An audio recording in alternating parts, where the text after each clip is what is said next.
WTVJ Channel 4 News welcomes you to Hurricane Andrew, As It Happened. Proceeds from the purchase of this documentary are going to a nonprofit organization called We Will Rebuild that is helping to restore economic prosperity to the devastated area.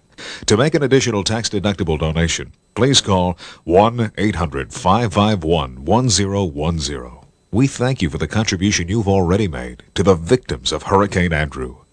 We also want to recognize our sponsors, Blockbuster Entertainment, Burdines, and Winn-Dixie. Their support was crucial in the distribution of this special program. I mean, there is no safe place in South Florida tonight. These winds exceed the building code.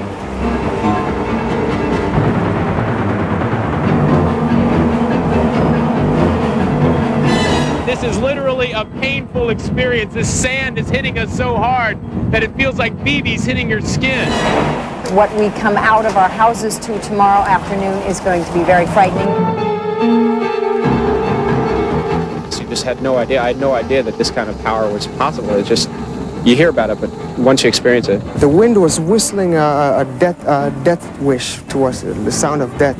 Everybody needs to be where they're going to be at midnight tonight. Midnight, Monday, August 24th, 1992. That was when we first began to feel the effects of the hurricane that would change our lives forever. I'm Brian Norcross. This is what's become known as the bunker here at WTVJ. This is where we spent the fiercest hours of the storm, hours that were terrifying for all of us here in South Florida. Midnight is also the time that many of you began to lose power, and with it your ability to watch our coverage on television. In the next 2 hours, we're going to relive Hurricane Andrew as it happened. And we're going to begin on Tuesday, August 18th. At that time, we were tracking what was then just a tropical storm. As this comes along, if it gets close enough to that, it's going to get swept up in that flow and go that way. But so far, it's looking like it's going to stay south, and this system is going to move away as well. So this bears very close watching, especially late in the week. Let's go ahead and locate it for you so you can plot it. 19.2 north, 59.5 west, 50-mile-an-hour winds, west-northwest at 21, and there you see the central pressure. It's reported now that it may be forming an eye. It was disorganized, becoming a little more organized, though. And the question is it a threat to us? It's only a threat in the sense that it's not that far from us by the way these storms go. We are expecting the storm to start turning on a more westward track similar to this. If the storm continues on this path, and it is heading right down the pike of due west at this point, we expect that the storm is going to be in our neighborhood here by early in the day Monday. A hurricane watch is now in effect for South Florida. As you can see, it is almost 2 o'clock in the morning, and here at Varadero on Coral Way, every single one of the cashiers is busy. They've been busy all night. We're low enough for a couple days, 3 days at the most. And we strongly recommend that they follow the law and evacuate. It's for their own well-being. This is serious.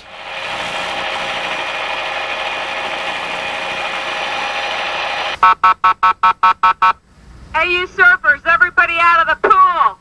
And when he said 150 miles an hour, I said, it's time to leave. You're in an evacuation area. What are you doing? Staying. Why? Why? I got 2 little dogs. I would not take them no place, and I don't, they would die. They are pleading. They are asking any doctor, anybody with any medical personnel to go and help out in the shelters. Are you scared? Not really.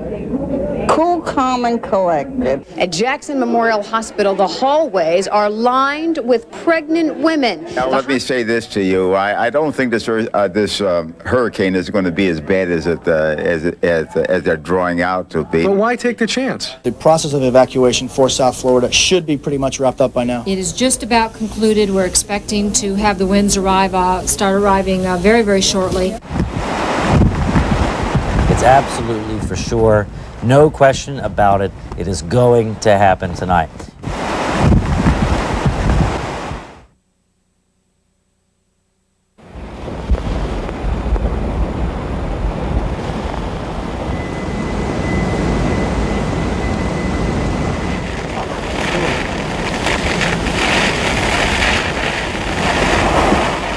At this hour, the center of the hurricane is located about 40 miles due east of Miami. And it is a big hurricane. What do you think is going to happen to you when it starts blowing here really hard in a few hours? I'd say the wind's going to really blow friggin' hard. We've also been told now that they are experiencing heavy rains in the Fort Lauderdale area, so it appears now as we had anticipated. It's 11:59, in fact, it's 12 o'clock straight up. Well, we hit that one pretty good, didn't we? We sure did. It's been about 90 minutes since the buses stopped rolling in Broward County, the buses that were taking evacuees from the coastal areas to the emergency shelters, and it was about 30 minutes ago that emergency coordinators suggested people stop driving. People should have been to those emergency shelters or wherever they were going about 30 minutes ago. It's not safe to be driving on these streets anymore. Standing on the beach strip in Fort Lauderdale, it's about 7 or 8 hours before we will feel the full strength of Hurricane Andrew, but already winds are 30, maybe gusting to 40 miles an hour. It is starting to rock and roll out here.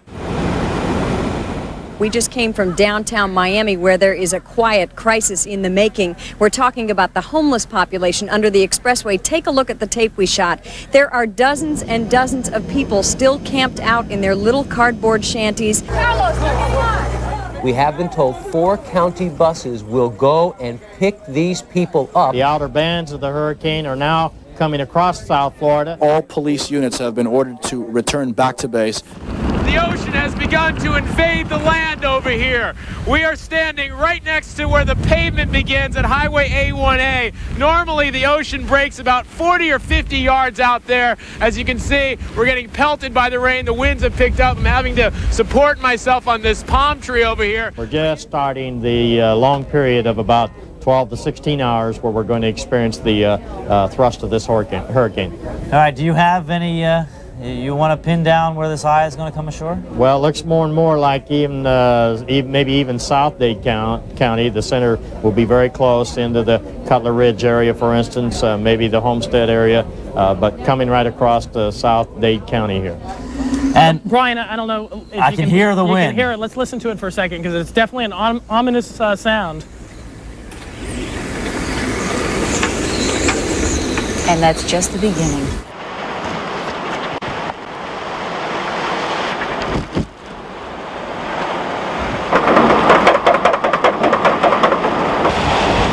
And here are the effects of Andrew as he begins to arrive here on Miami Beach. You can see the palms blowing, and then over here you can see the sand. It's almost like a blizzard, a snowstorm of sand. And here you can see the wind is really picking up. In fact, the car is rocking back and forth, and I'm sure that's evident in the picture. Here's a bicycle tied to that sign that's just flapping back and forth. And as we look down Ocean Drive, we have spotted what may be some of the first real damage, a window that's been knocked out in all likelihood by a piece of construction debris or something that's been picked up by the wind and then thrown right through that window. And on top of this 1, 2, 3, 4, 5, 6, 7, 8-story building, there's a flag on a mast that is, well, it's hanging on there. I'm not exactly sure how. We'll see whether that's the white flag of surrender. Everybody has basically left the beach, the white flag blowing.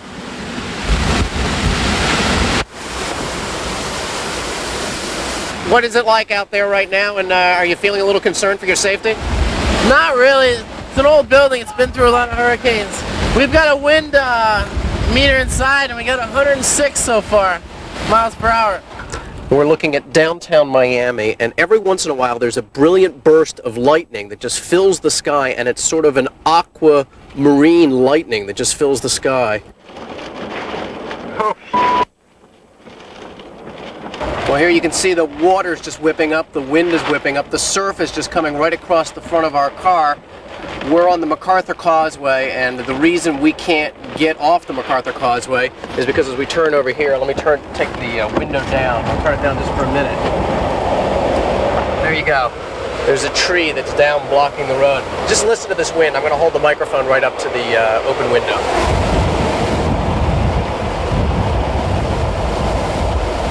We're asking everybody to get into a position where they can be safe, not be moving about for the next couple of hours, because we're about 15 minutes away from supposedly the worst part of the storm. So we're asking everybody to kind of get a safe spot and hang loose.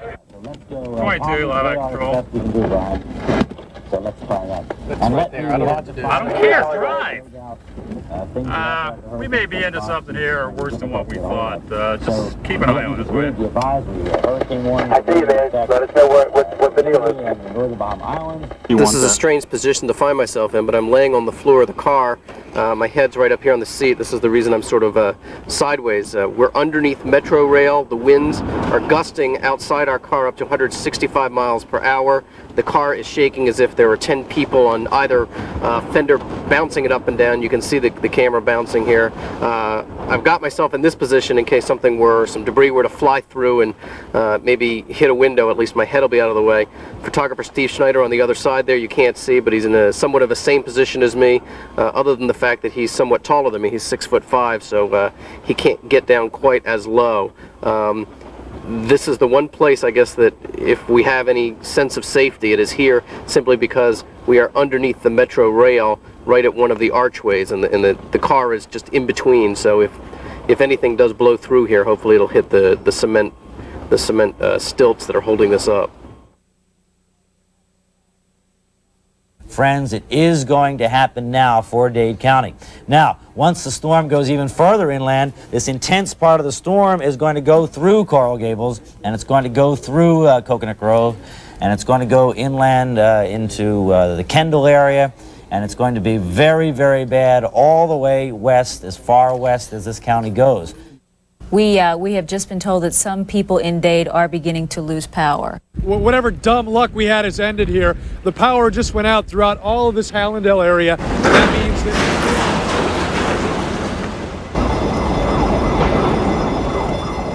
When you see us move and you're watching us, we want you to move to your safe spot.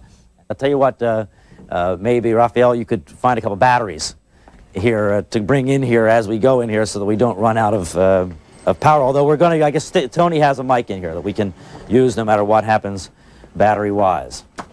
Here we are, Brian. We're all set.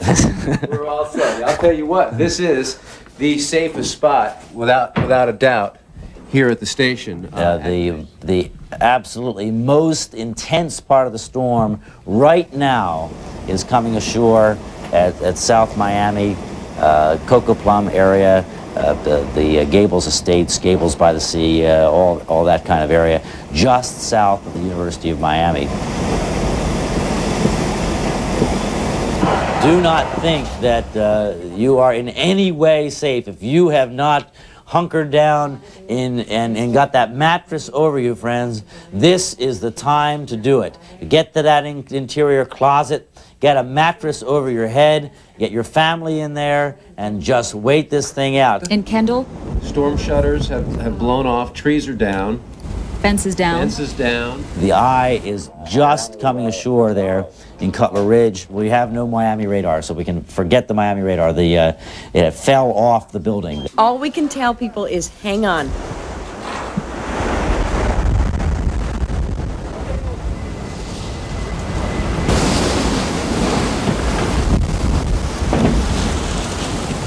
Our producer is telling us that we have an NBC reporter. Is it Bruce Hall? Bruce, go ahead, please. All right, a couple things from the outside area of your building that you may not be aware of yet. You've lost the satellite dish out here. The fence that is around is now disappeared. What you're getting is a very hard driving rain that is coming in with gusts of wind. It is throwing a lot of debris and material around.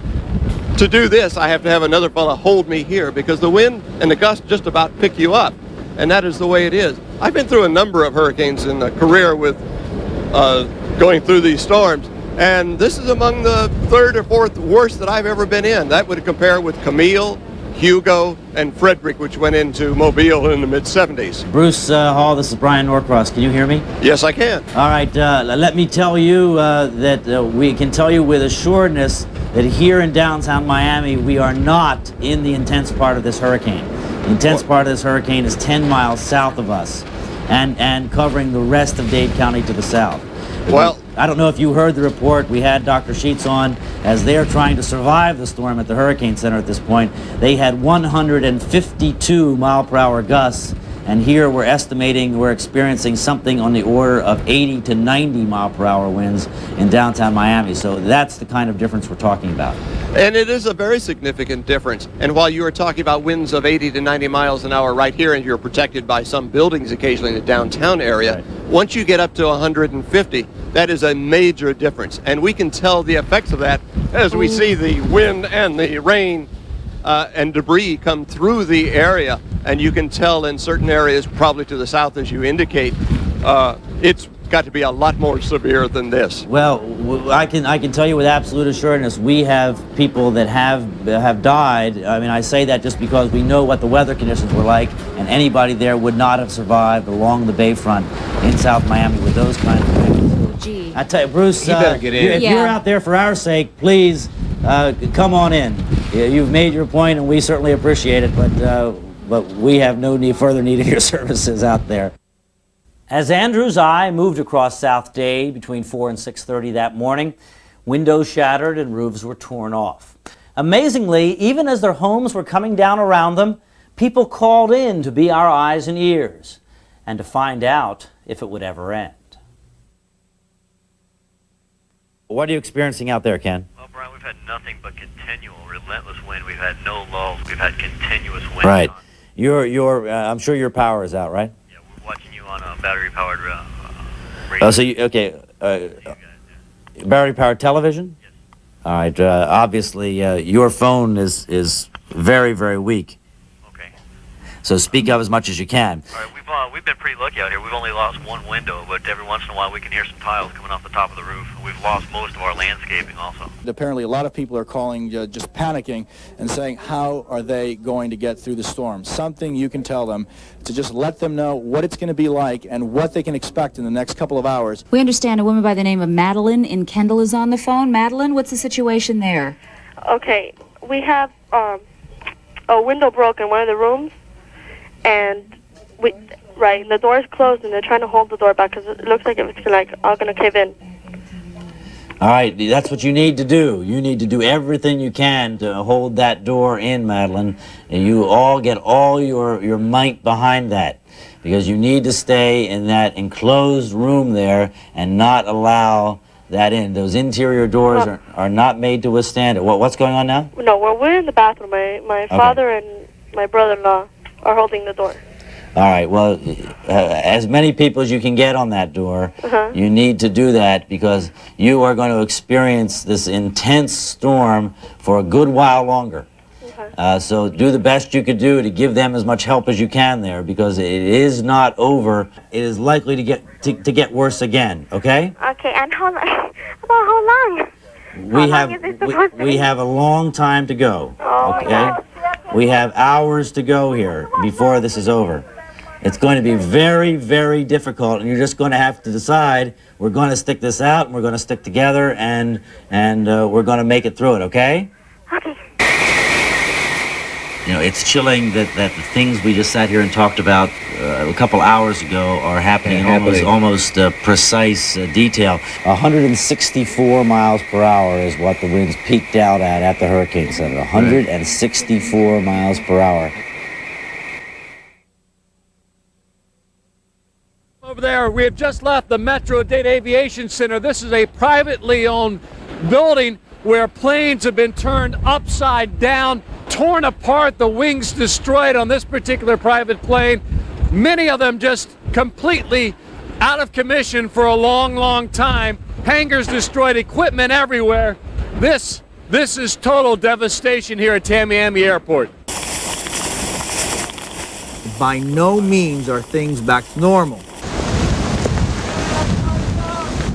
And they're just coming out of the house now for the first time since the hurricane hit. This is about 8:30 this morning. Oh my goodness. And this is their view of their bedroom. This place looks bad. It looks like Hiroshima. Tell me what you see. What I am not seeing is no emergency vehicles, not police, not rescue, not fire rescue. Forget it. The airport is closed. It's about 8:30, and we're going to tell you that parts of Ocean Drive are basically impassable. It's not a good idea to get out here at this hour. Huge lights that have tumbled down onto I-95. As you can see, nobody's getting through.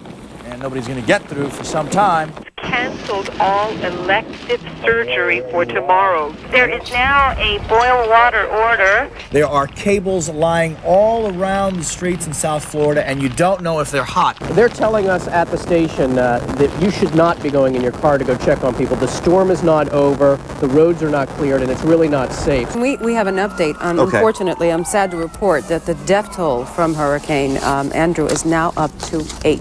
60% of Broward customers of FP&L have been left without power. That's 425,000 customers in Broward. In Dade, the number escalates. It is 600,000 customers. 72% of the entire Dade area has been left without power. As of 10:55, police have announced that all of unincorporated Dade County, south of Kendall Drive, is declared a restricted area. You're going to see before the day is out some more pictures, even worse than that. We're going to take you into a young child's room. This boy was sleeping in his room, and at around 4 o'clock, they heard a big gush of wind, so they decided that they would get everybody and move them into the hallway closet. Then, just seconds later, the roof here collapsed. The ceiling collapsed, and this here is where the boy was sleeping. So they got him out of here just seconds before. Seconds. Yes, just seconds. And I dare say that this story is likely repeated in many households across South Florida. Let's get right now. The Country Walk, 137th and 152nd Street. There is not a roof to be found on probably every house in this neighborhood. Many of these people woke up early this morning to glass breaking, the roofs caving down on top of them during this hurricane that hit its full force, seemingly right there in that area. This must have been really scary. Well, I'm a nurse, and I've been through some... Right next door. There you see some of the roofs that have caved in, and this is just some of the people that we talked to. The kids were saying, "Mommy, what happened? Why is God doing this to us?" And my husband was holding the roof. My father-in-law was holding the roof. Everything fell off. This is terrible. I wish I'd never go through this again. Next time I'm going to a shelter. I don't care. We have some pictures that are just back from Perrine where the National Guardsmen arrived at a house. Inside that house was one of the victims of Hurricane Andrew, killed when the roof caved in. We need to get to Cutler Ridge now. We can go to US 1, but it'll be too crowded, sir. We'll never make it. We'll go to the next lane, make the left. We'll be there. Air Rescue had also arrived on the scene, but it was too late from what we understand. Meanwhile, not far in the same neighborhood of Perrine, 2 school buses apparently blown hundreds of feet by the strong winds and nearly crashed through a home, from what we're told. Instead, the bus landed upside just a few feet away. It was parked up on the church ground over there, and the wind picked it up and brought it over here in the yard. Just some of the devastation in Perrine. A gentleman was asking about that who called about 10, 15 minutes ago. And just as you said, Brian Allen, that you feared, the pictures would be the same. The devastation, the twisted metal, roofs blown off homes. You see buses tossed about like toy cars. It's a mess out there. I just returned from what I thought was perhaps the most dramatic scene that I've had experience with yet in this hurricane, and that's at Baptist Hospital, where the victims of Hurricane Andrew are just coming by the dozens. During the time that we were there were 50 people crowded into the emergency room at Baptist Hospital. There you see some of the patients arriving, and this little boy, this was a tragic case. That mother was huddling him in bed, said she doesn't even know how it happened. He had a hole in his head. It's very graphic. It's so difficult to talk about, and I know you as a mother, Teresa, feel it. I was moved nearly to tears just seeing the scene at the emergency room. It's not only the bumps and the bruises and the cuts and the fact that a lot of the people had to walk themselves and drive themselves to the emergency room because rescue crews couldn't get there, but it's also the fact that they feel like they have been through the worst times of their life. And I'd like for you to hear some of those interviews just so you can hear the graphic description and the emotional descriptions these people had. In our neighborhood, it really just went right down the street, took off roofs, blew out windows, overturned trees. It's It looks like a war zone. All you hear is things crashing, and you're going, oh God, what was that now? You know, and you're huddled in the bathroom, and you got the little radio on trying to hear what's going on. 2x4s flying all through my house. I've lost everything I had. You lost everything? My house is a total it's totaled. How did you hurt yourself? I don't know. I really don't. All I know is at one point I turned around to check something out, and I probably hit something sharp or something, but I just don't know. I've lost all thought about everything, about what happened. I just all I wanted to do was protect myself. Just save your life. That's all. There were many residences like that where the roofs had simply been blown apart by this hurricane. Also, in the same neighborhood, we talked to a young couple and their daughter about what the experience early this morning was like. It was absolutely terrifying, especially when we heard like the the tiles coming off the roof, and you know, so tempting to look outside and see, but of course we didn't. We had everything pretty well battened down. Where did you sleep? In the closet, and the fence flew down. Yeah. Tell me what you were thinking last night. That our house was gonna break. And your house kind of did break. Yeah, kinda. But what was it like sleeping in the closet? What we do? We went what? Camping. Camping. Did you go camping? That's good. Camping in the closet. And when you were scared, what did we do? Hold hands. We sat in the closet and held hands.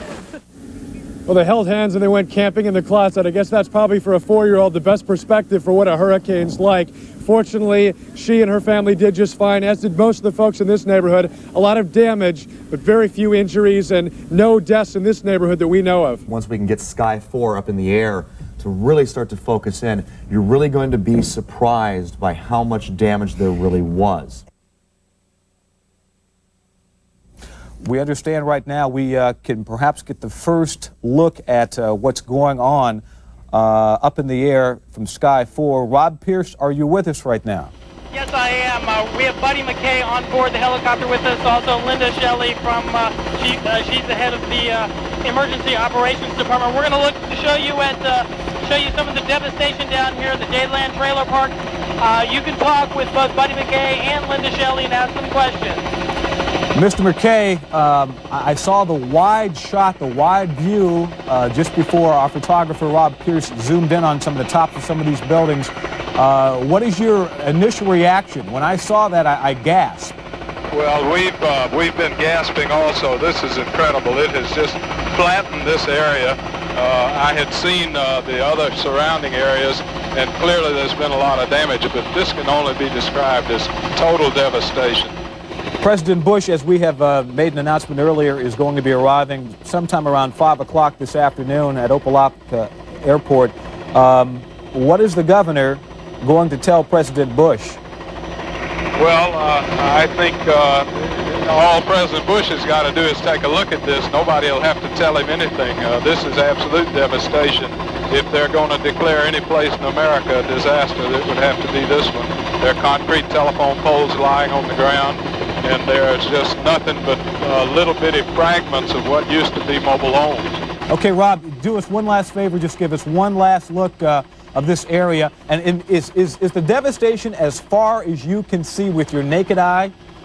Yeah, look at it. It's as far as we can see. I mean, there's an area out here that things are looking a little better, but look at this. I mean, the roofs of the houses are gone, and this is a good mile away.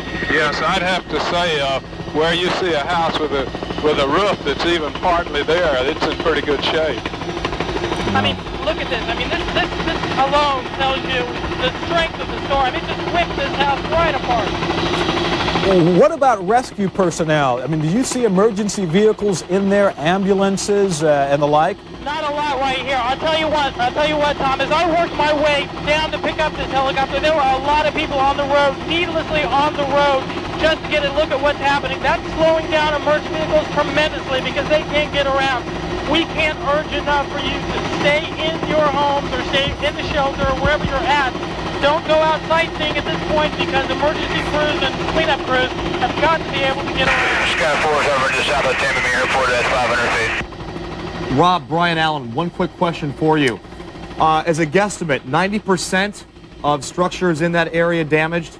I almost have to say close to 100. What about you, Mr. McKay? I don't believe it. I can see a single. I don't see a single structure here that doesn't have major damage to it. As you can see, a lot of flooding over here. Look at the street. Right.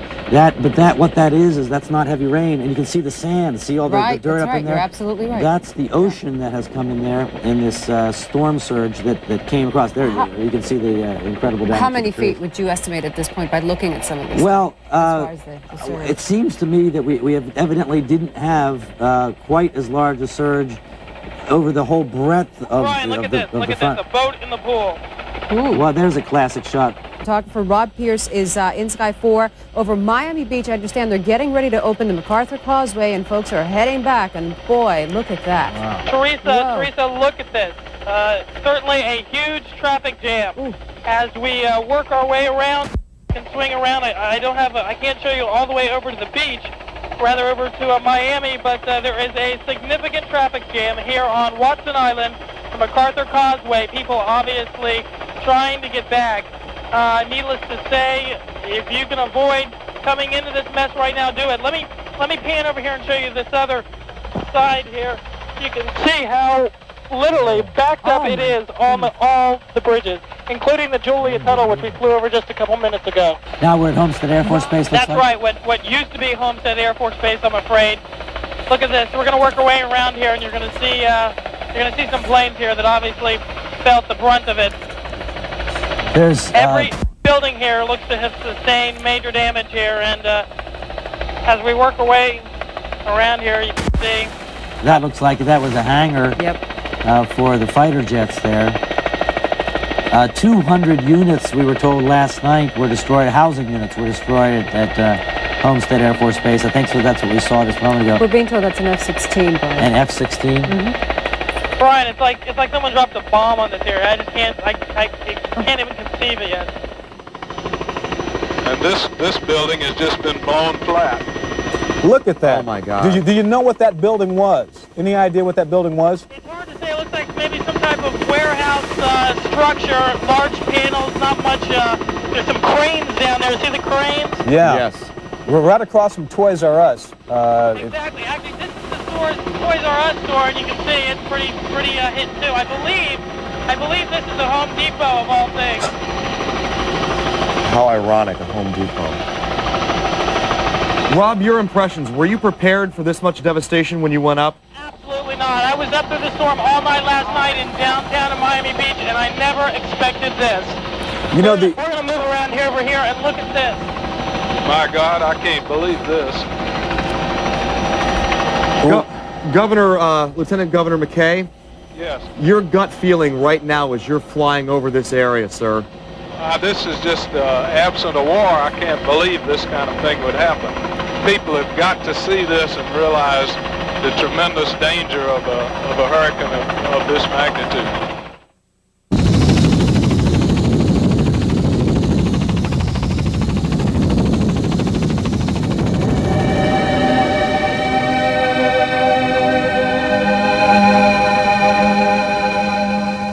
It was very emotional. We were in an open helicopter, so it was very clear to see. I did not see any home, not one home south of Kendall Drive that didn't have damage to it, extensive damage. There were numerous homes that were down to the ground. Most of the homes had roofs were gone. It's just almost unbelievable. I've never seen a nuclear attack before, but that's what I would envision happening.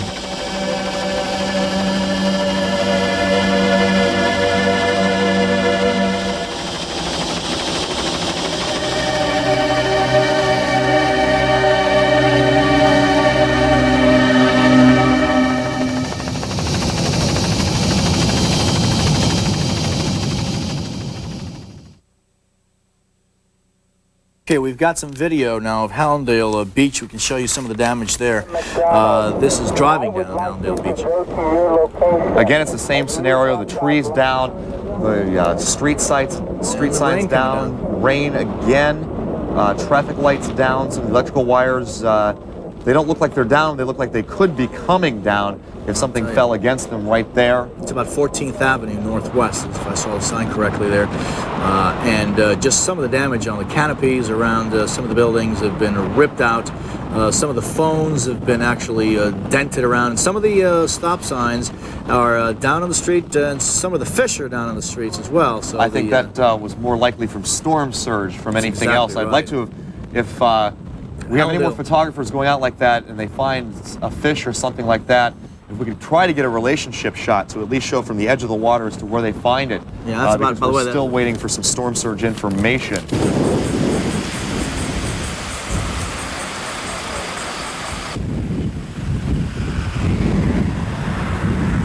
how was it? It was rough, man. The light of day was a mixed blessing. Sure, trees all over the county were twisted and toppled. Traffic lights crashed to the ground at dozens of intersections. A1A was flooded with water, sand, or construction debris. It's all ugly. But Broward residents only need to look south. The devastation in Dade County reminds them Broward dodged Andrew's bullet. We're outside Miami Carroll City Senior High School, where we spent the night inside this shelter. There are still about 2,000 people inside. We wanted to show you what's happened outside. Take a look at this tree. You were speaking of trees that had been uprooted through the night. This is a huge tree. Whoa. I'm told it's a ficus, but I'm not absolutely sure. But it may or may not be salvageable. This is one of the trees we observed from a loading dock just here on the end of the school building through the night. We were able to watch some of the activity from inside. Believe me, it was a dramatic scene even after dark. But looking at it now, we had no idea the scope of the damage. Again, this is just one tree. We're not talking about residences or losses of life just yet in Carroll City.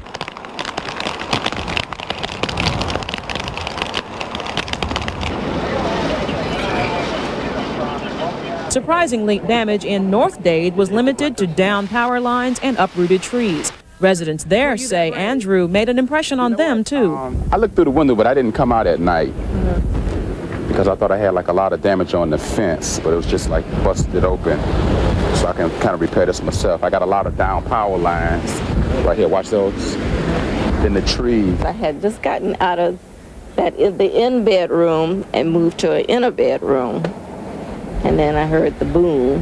In some places, Andrew's wrath was more apparent than in others. Here at a strip mall at Southwest 184th Street, the hurricane tore the roof off the building, leaving thousands of dollars worth of merchandise exposed to the elements and to looters. Even though the hurricane wiped out plenty of real estate in Southwest Dade, we found one woman who lost her home but was still able to put it all in perspective. What are you going to do, you know? I mean, it's like everything. I lived there all my life. I was born there. I mean, it's like pictures came off the wall, portraits, family pictures. Everything is just, you know, nothing. All the couch is in the pool. For the record, Smallwood admits she has homeowner's insurance, but she's especially pleased to have survived the big one with her family, if not her home, intact. You don't have no clothes to wear. We're trying to see what we can get now. Many people who live at the Quail Roost Mobile Home Park in Southwest Dade returned today to see what they could salvage. People like Nayurka Fernandez. I just wanted to know what's going to happen to the people that don't have anything, that now they're like practically on the streets. Even though a lot of people have been left wondering that, in the wake of Hurricane Andrew, there is no easy answer. We got each other. We got our lives. We got the Lord. So much to be thankful you for. know, We got the Lord. There's people that lost their lives during this. This house is on 197th Avenue, just west of Chrome Avenue. Let me tell you what happened here this morning. When the storm hit at about 5 o'clock, there were a dozen people huddled in that home. The home started to come apart. So for some reason, the people thought they'd be safer if they all ran to a utility trailer. All 12 people huddled in that utility trailer till the winds of Hurricane Andrew picked it up and turned it end over end. As a result of that, 6 people were injured, all kids aged 8 to 16, and 2 men were killed. Besides the toll in human lives, this storm also took its toll on pets and livestock. We saw some horses roaming free, some stuck in the mud, some that didn't make it. This is one of the westernmost sections of Dade County. This overturned truck here is testament to the strength, the ferocity of Hurricane Andrew.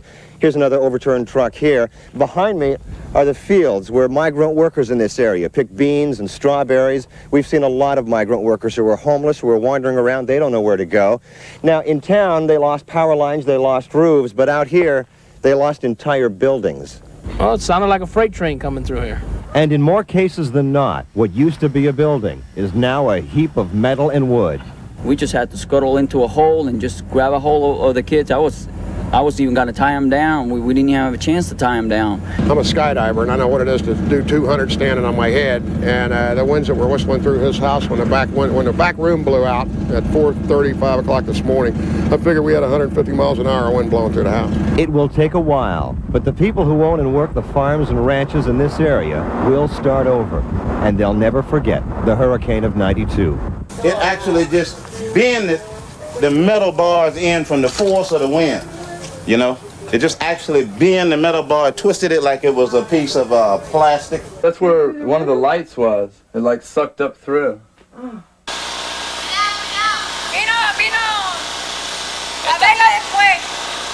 bien. Ahorita vamos a bajar por allá. Ahora yo voy a bajar para ver. Paulita, está tristona, ¿eh? Parecida. ¿Quién es esta familia de ustedes?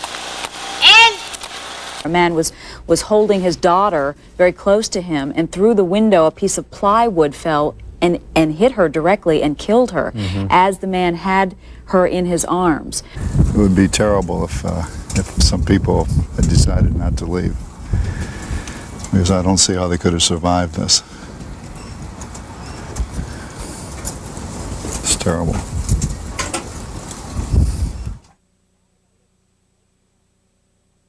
As long as I live, this is the worst thing I've been in. You know, it hurts.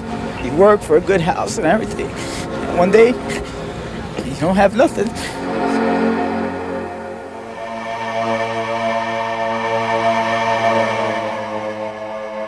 This used to be all trees and shade and everybody happy and peaceful. And it's like a bomb hit here or something.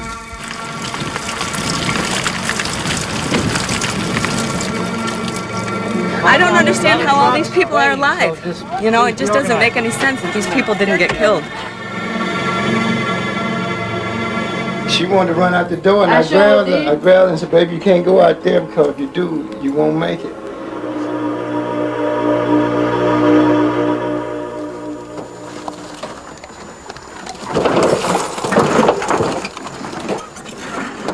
In my wildest nightmares, I'd never imagined something like this happening. We decided to get up the courage to open the door, and I opened it. And I pushed it a little bit, but the power from the wind was so strong. And I looked up, and all I saw was the sky.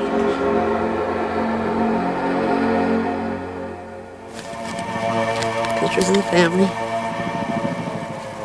That's my niece and my great niece.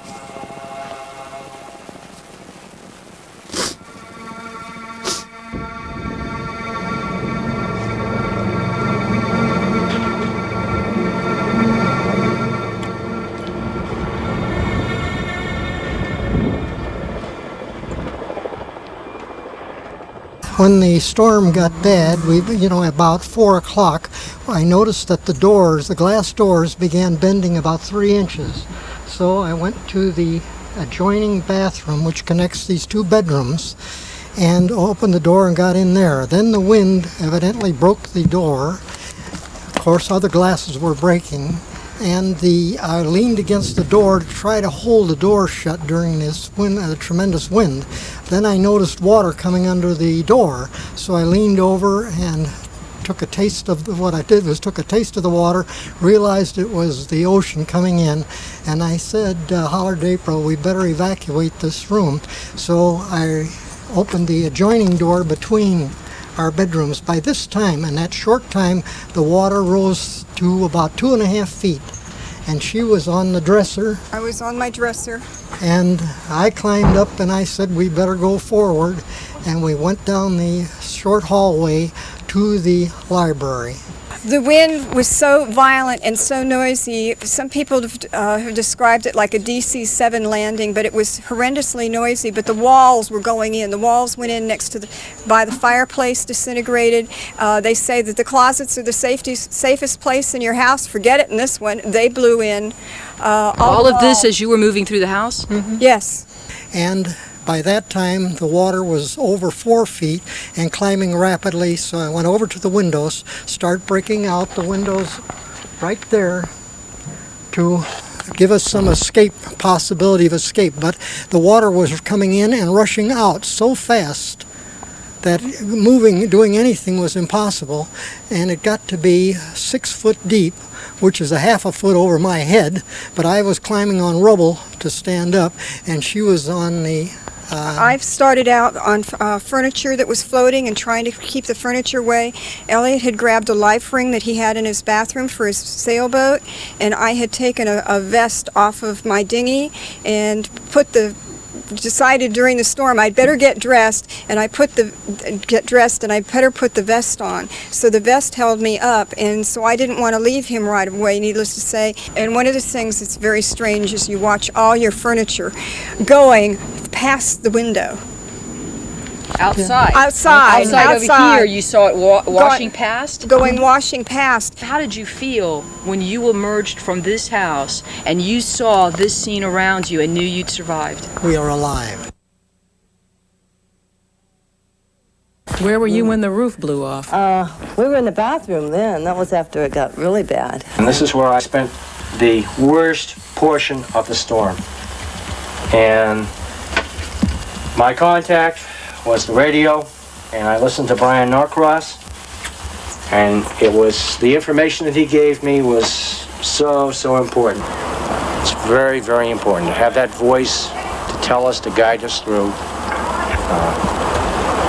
It's a very frightening experience, but to be able to know that what's coming, to know, is so important. And that's what brought me through. It was like I was not alone. I had a voice in the wilderness. And when you said you guys were leaving the studio, we moved right along with you out of our bedrooms into the hallway. And the most frightening experience of my entire life. I mean, we were praying out loud that we would be alive the next morning.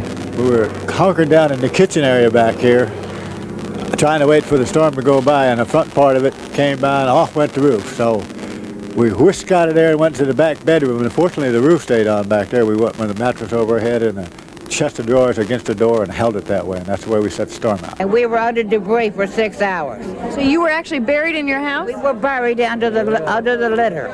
We could hear a house just being totally destroyed, everything in it flying around, winds going, and I was like, God, just please don't let us die in here, you know?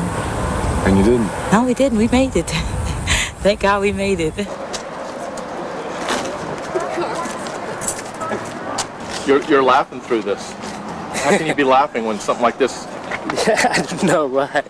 How can I do it? I live here. I can't do it. Were you inside when the?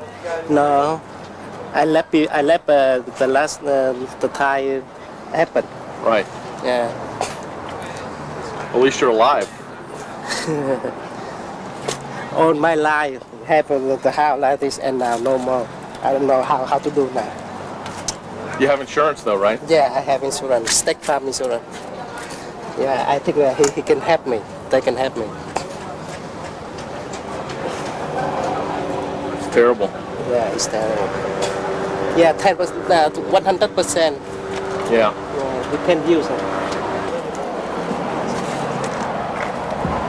All this stuff just blew out on the side here. Yeah. Yeah. You can move up there. Yeah, easy, okay? Yeah.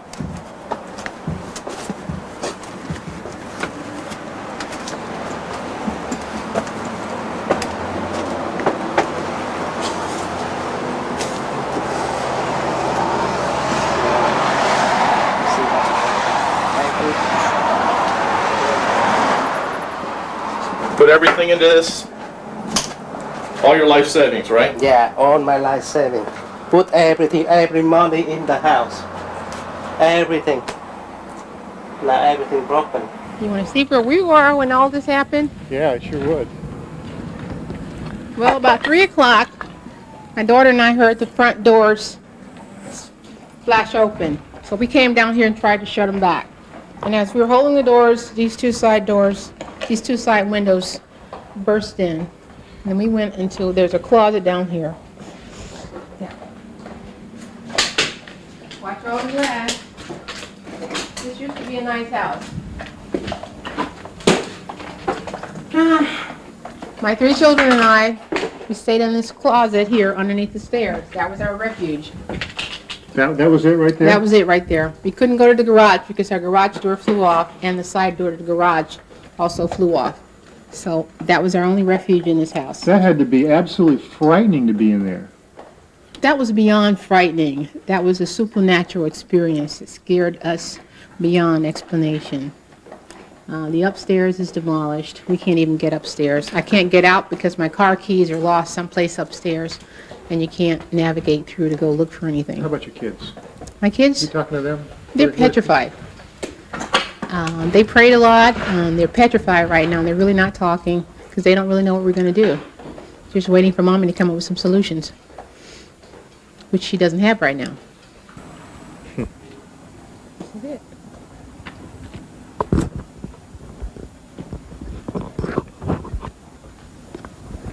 Not exactly the American dream, is it?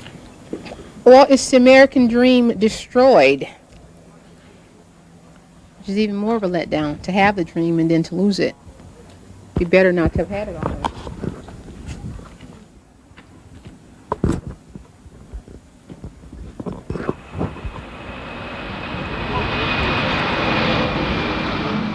Air Force One is now landing at Opelika Airport. President Bush took time out from his re-election campaign in Connecticut to fly to South Florida to personally see the damage caused by Hurricane Andrew. The president arrived aboard Air Force One at Opelika Airport and climbed to a Jeep Cherokee at the airport. They just arrived here at the Cutler Ridge Mall. He should be getting out of his car right now, coming up shortly here. You can see the motorcade just pulled in. Obviously, he wants to tour this area and get a look at what's going on. He was accompanied by U.S. Senator Connie Mack and the chief of the Federal Emergency Housing Administration. Among the devastated areas Bush stopped at Cutler Ridge, where he promised federal help. People of Florida who've been hit awful hard, you are going to make it, and all of us want your help. Now that you've very moving experience. Damaged or destroyed businesses, and we've seen tons of those on the way down, are eligible for loans from the SBA, the Small Business Administration, and flood assurance may be available. And I am ready, if necessary, to move in units of the U.S. Armed Forces to provide any emergency services. The governor has the National Guard out. He's expressed full confidence in that. As that day turned into night, many South Floridians faced the darkness exhausted and full of uncertainty. No food, no water, and no place to go. For others, shock had turned to fear. Fear that the few possessions that Andrew had spared would be stolen by looters.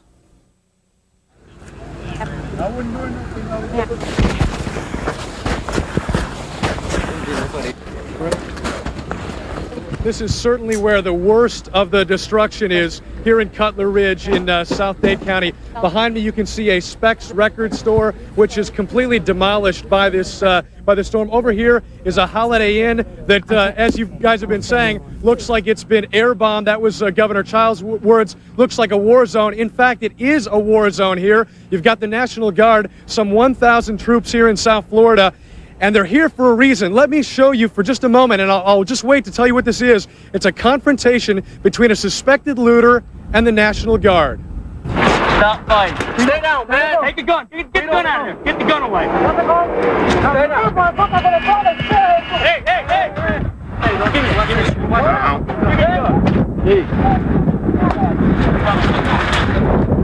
What you're seeing here in South Florida, this particular stretch of Cutler Ridge, is people looting stores left and right, taking every advantage they can of this horrible destruction. It's chaos. It's complete devastation. It's people in distress. Looters. They assault our vehicles. They assault the police vehicles. They call us out to assist. Some families are in desperate need, but then we get there, we interrupt the scene, and it's just mass chaos. It's devastating. No, come here. What are you doing? Hey, it's everybody over there. Yeah? Everybody's looting, man. Why are you looting? Hey, I don't know. Why are you having your son loot with you? Isn't that my son? Well, why would you have this little boy? I ain't tell that boy to do nothing. He did it himself. You think this is what you ought to do in a situation like this when hundreds of thousands of people might be, you know, their homes are devastated and you're looting? What? You want me to take it back? Yeah, I do. Okay. I'll take it back.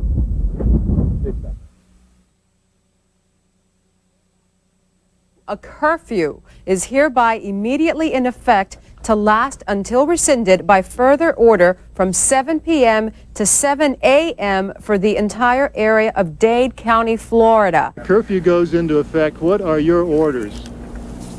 Everybody out supposed to be arrested after 7. We are at South Miami Senior High School, which is fast becoming the shelter of record for those people who have been transported up from Kendall and the South Dade area. There's a little bit confusion about how many of these people are actually going to make it in, but at this point, let me walk over here and talk to this woman. Where are you all coming from? Homestead. From Homestead? Do you have enough supplies? You have Huggies for the baby, I see? Yes. Any bedding or anything? Are you going to be okay? Hopefully. Do they say there's room? I don't know. I just got here. Where did you spend last night? We spent it on the hurricane. We spent, we was inside of a bedroom and the whole roof blew off. We ran inside the bedroom. Yeah, it was really bad. All right. Terrible hurricane. I don't never want to go through it again. Let's see if we can skirt through here, but they are trying to get all of these people registered at this shelter. They need to have a record of who is coming in and where they are coming from, and hopefully the supplies will hold in this shelter. Where are you from? Homestead. From Homestead? Are you okay? ¿Todo está bien? No. La casa? No casa. No home? No home? No home. My daughter. What happened to the house? It collapsed. The whole roof came down, everything came out. Were you guys inside at the time? No, we were at the shelter at the time. Okay, and then they moved you into this shelter tonight? No, we were here since yesterday already. You have enough supplies and bedding and all that? Yeah, pretty much. We got everything. Hang in there. The last of the buses has arrived at South Miami Senior High. We are told this place can accommodate 2,000 people, but I just spoke to the principal of the high school, and she says they don't have the supplies to accommodate that many people, and I'm still watching them come through the door. I think a lot of people are just going to kind of have to camp and call it a night here because there just simply is not enough some of the supplies to go around. So that's the situation from here. The sun sets on this day. I'm sure it's a day that not many people are going to forget that went through it.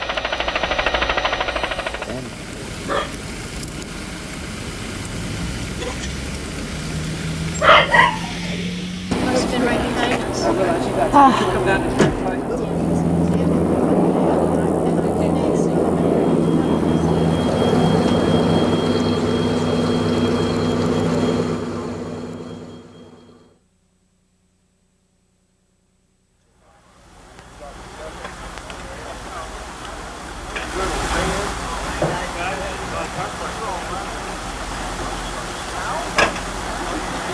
Good morning, everyone, and welcome back to Channel 4 News. The day after Hurricane Andrew strikes. They did some search and rescue last night. I understand they went to a nursing home and they recovered some folks there and made sure that recovered them alive. Well, we understand there were a couple of fatalities there. Well, you don't know. It's hard to know here because there is no lines of communication. So how do you check on somebody in areas out here that we can't get into yet because of the flooding? The trees are down, the lines are down. Telephone poles are across the roadways and you can't get to them, and so it's just a matter of time. We've been up in the air and searching and stuff like that, so you don't know what we've got to look forward to yet. Go find him. Check it, Sam. Get in there. Well, right now we're checking a pile of rubble.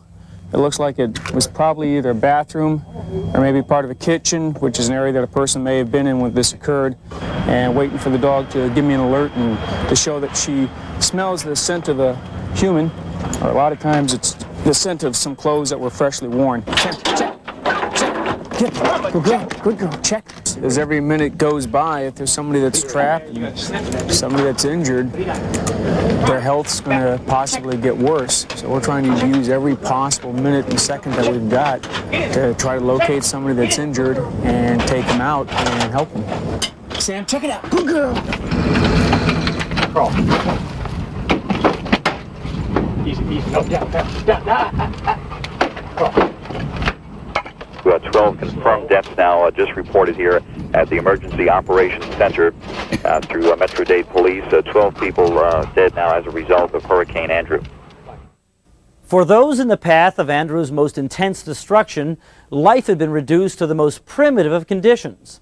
Dade County, south of Kendall Drive, was a different world, a world so tragic, so bizarre, that it seemed unreal.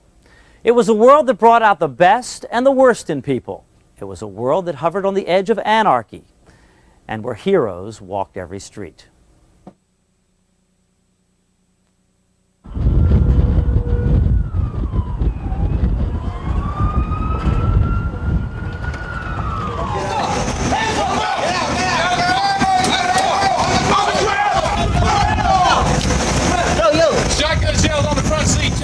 They've got their M16s. They have live ammunition clips. And this is what looters are doing, as a matter of fact. They are actually climbing through here. Every year I always go out and I buy children, my grandchildren's Christmas presents. And I had them stored in the hall closet, and they stole everything. Looters who came in after the storm. And after the storm. As of this time, they're going to jail. We've kind of been lenient. Now we're starting to get serious. Stay here. You sit here.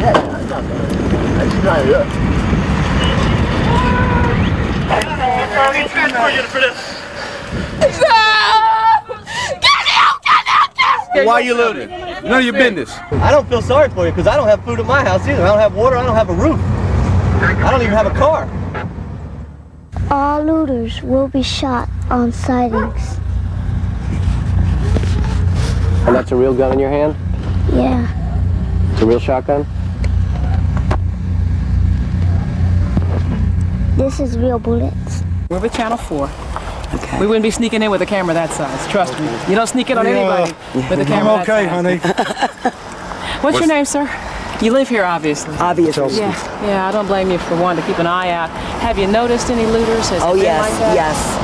Really? We already chased a couple out in the back there. Wow.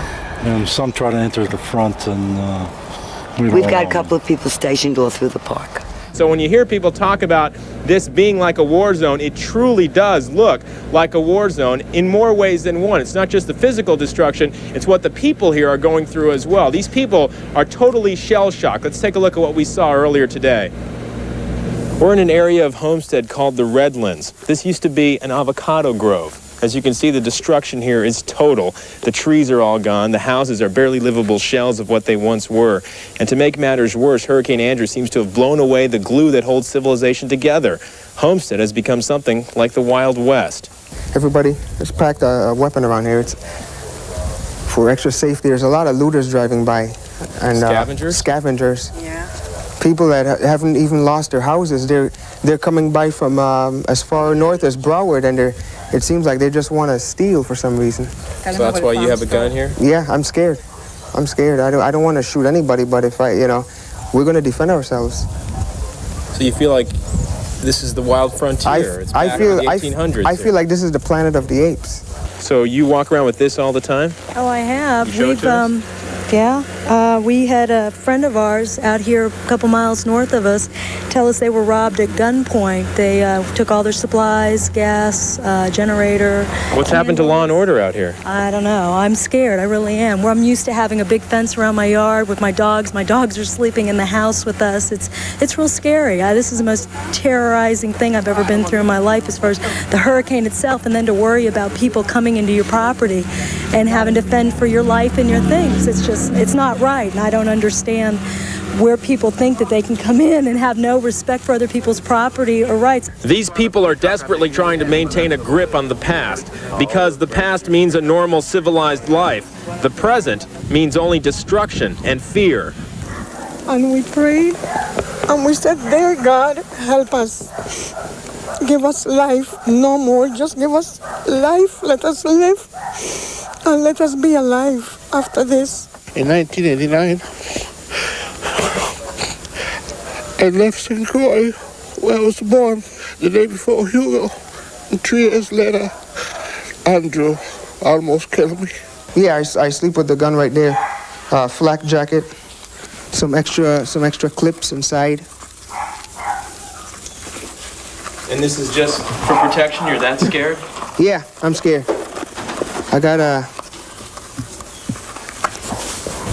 banana clip in here. What would you say to people who would say, oh, he's paranoid? I would say come down and live in Homestead right now. This is a 30 rounds. I got another one in here. I would say come down and spend some time in Homestead, and pretty soon they'll be packing guns too. I keep thinking I'm going to wake up from this dream, and I'm not waking up. I haven't slept since the storm. It's horrible. The wind was whistling a death wish to us, the sound of death, like the Grim Reaper was right at the front door. I don't feel like living here anymore. I mean that, George. I wouldn't buy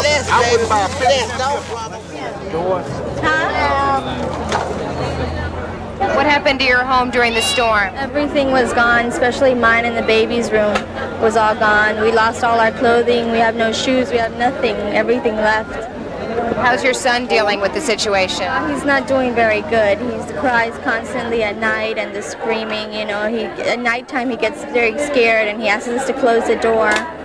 But, you know. But are you getting assistance that you need from the government? I called, supposedly. I'm supposed to hear from them to 3 to 10 days and see if they're going to come see the area where it was damaged, and they're going to let me know what they can help me with. And where do you go from here? From there, find a new place to stay at, because I had a rented house, so I have no insurance to cover anything I lost. Are you optimistic? Yeah. I just make the best of what I've got now. It's all I can do. Take it one day at a time. Well, we're going to open whatever we can open up and cook it and try to feed the kids. So this is about 5 households coming together trying to make this one meal. 5 households.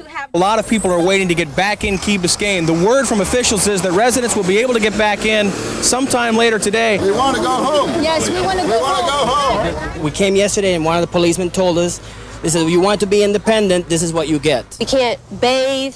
We can't flush our toilets. You know, we're out here working in the sun. Water is definitely a priority. Ice water. I mean, it's cold. Ice is a hot commodity. People have formed a line all the way down the block, further than we can even see from where we're standing right now. Yeah, that's a 6-hour, 7-hour wait on the average for 5 bags of ice. I've seen people come in here and steal water out of these shopping malls and center and go over here across the street on the corner and sell them $5 for a gallon of water. This guy from Tampa came down and was selling little pieces of dry ice for $3. Ice arrives in Homestead, and within moments, hot tempers flare.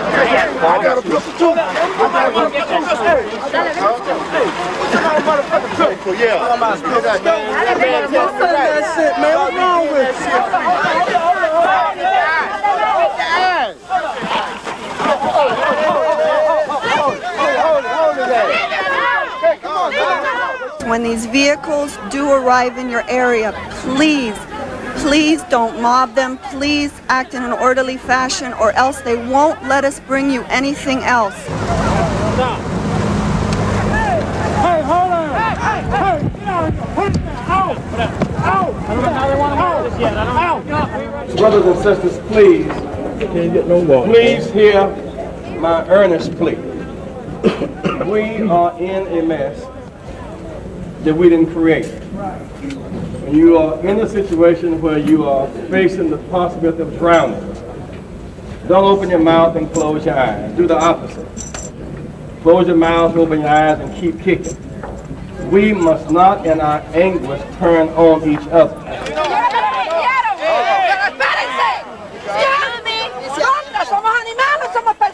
We've run out momentarily. There will be more later today.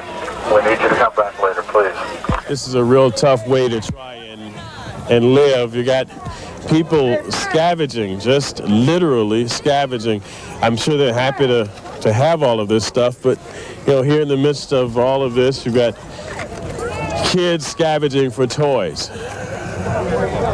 But still, there's a lot of need and there's a lot of frustration. And as we've heard, if it wasn't for the National Guard and police, people would be getting shot. It's just that tense out here. There's already been gunfire.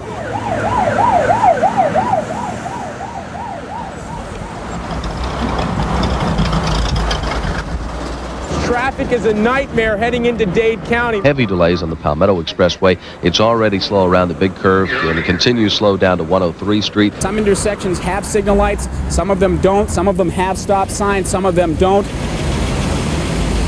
These are folks who want to head to the Keys, and we're estimating, and I'm going to be kind here and say that this is a 7-mile backup. It probably is longer. The county manager last night asked all non-essential county employees, ones who have not been assigned emergency duty, to report to our traffic control center. We're giving them brief training and assigning them to direct traffic physically at those locations where traffic signals are not working. Get out of the intersection. Are you having any problem with the people obeying you? Most of them, once they understand, well, we got our signals clear, they understand what we're doing, they're doing it. Wait. Let these two by. Make sure you do your gas mix right, because if you don't mix it right, it'll burn up. That's the reason all the people enjoy themselves.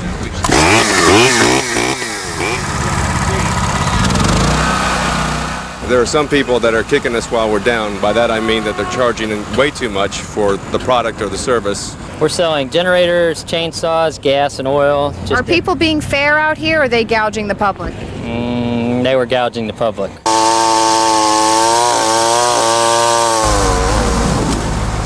We're at Kendall South Boulevard and Southwest 103rd Avenue. I believe this is 103rd Avenue. Take a look at the devastation over here. You can see all the trees are gone. And Kelly Craig said something earlier that was very apt, and that is you never really perhaps realize how beautiful trees are until you end up in a situation like this where they are all toppled and the beauty of the neighborhood is ruined. No, we can't save this. All of this has to be removed. These trees will never grow again. You've been taking this down for 3 days now. It was the biggest tree in South Miami over our house. It destroyed the roof. We're on Old Cutler Road now, where the canopied trees used to provide complete cover. You could barely see the sky, and you can see there's not much left of that canopy.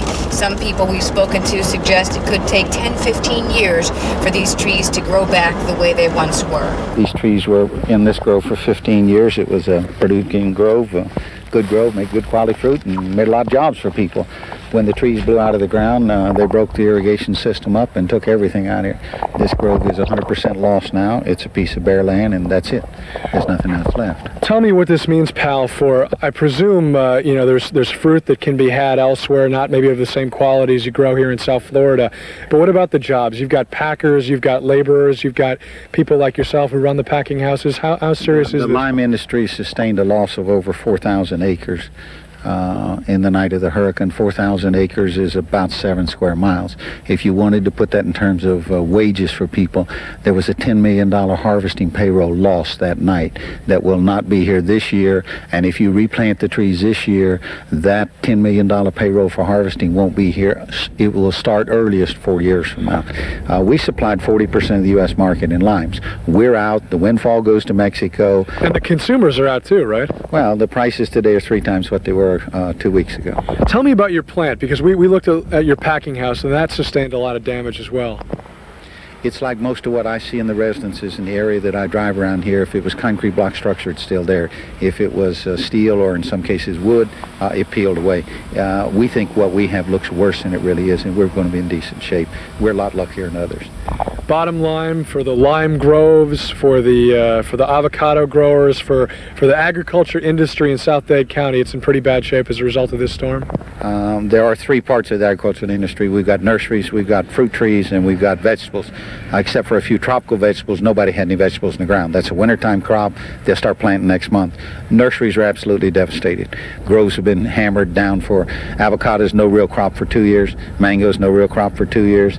2/3 of the lime industry, if you replant it, you start harvesting again in 4 years. So I don't know what's going to happen with the grove industry. The jury's not in yet. We'll wait and see.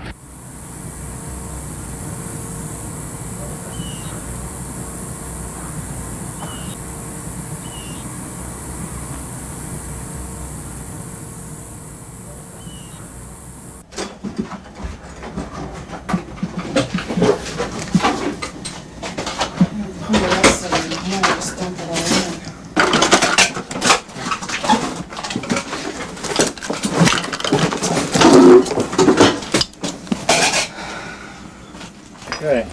Well, this is home sweet home after Hurricane Andrew.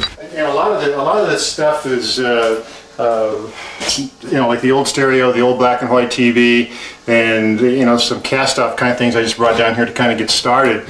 And yet, I should probably pitch it all out, but because it's been with our family for so long, like the speakers for the stereo, we bought those the day after we were married. Okay, so I should toss them. But then you go, wait a minute, it's been through a lot, and now it's been through a hurricane, and so of course I'm going to keep it. Thanks, Andrew. My daughter's radio, the box for my miniature car, and my wife's placemat. Stuff like that she'll ask about, so I got to have it. That's it, man. I'm gone. I'm out of here. Your neighborhood's been wrecked. So where do you go from here? Insurance. Has anybody from your insurance company? I see you've got Highlands Insurance up. They haven't been out yet. Not yet? Not yet. This is their chance to really show what they can do. They've been collecting the premiums all these years. Now what we expect them to do is show that what they're there for. It's time now to write the checks and get these people's lives back in order and get them some money so that they can start to rebuild. You filing a claim today? Yeah, I got a claim with Allstate, yes. How's that going? Well, we've been here for about 5 hours. We're still waiting. How you doing, Harry? You're next. Come on in. Okay, thank you. Yeah, they got one to go. We're at the Fountains apartment complex in Southwest Dade, where the tenants here have received a letter from the landlord demanding rent payments. Take your cameras in there. It's not livable. What is this? I don't know what it is. It's water. It's I don't know. I could understand that they're in a bind and they want to fix it, and I could accept all that. But how can they tell me to pay the rent here? Well, for 3 months, and I'm not going to be living here. We have to leave because the whole roof was falling down. I want to see the owner telling the people what to do and what he's going to do to us, for us in return. We are good tenants. Now we need him. He needs to be here. What do you think of this, Greg? I don't like it. All of these people behind me are complaining about the situation here. I came back and look at all this. I lost everything. I mean, how can we pay rent if we're not staying here? Mm-hmm. We can't stay here. Yeah. We have a baby. Okay, we're going to go to the next apartment here. They said her apartment was safe. I want you to see what's safe. This is my apartment. They told me, oh, you don't have to worry, it's safe. The circuit breaker box was sizzling.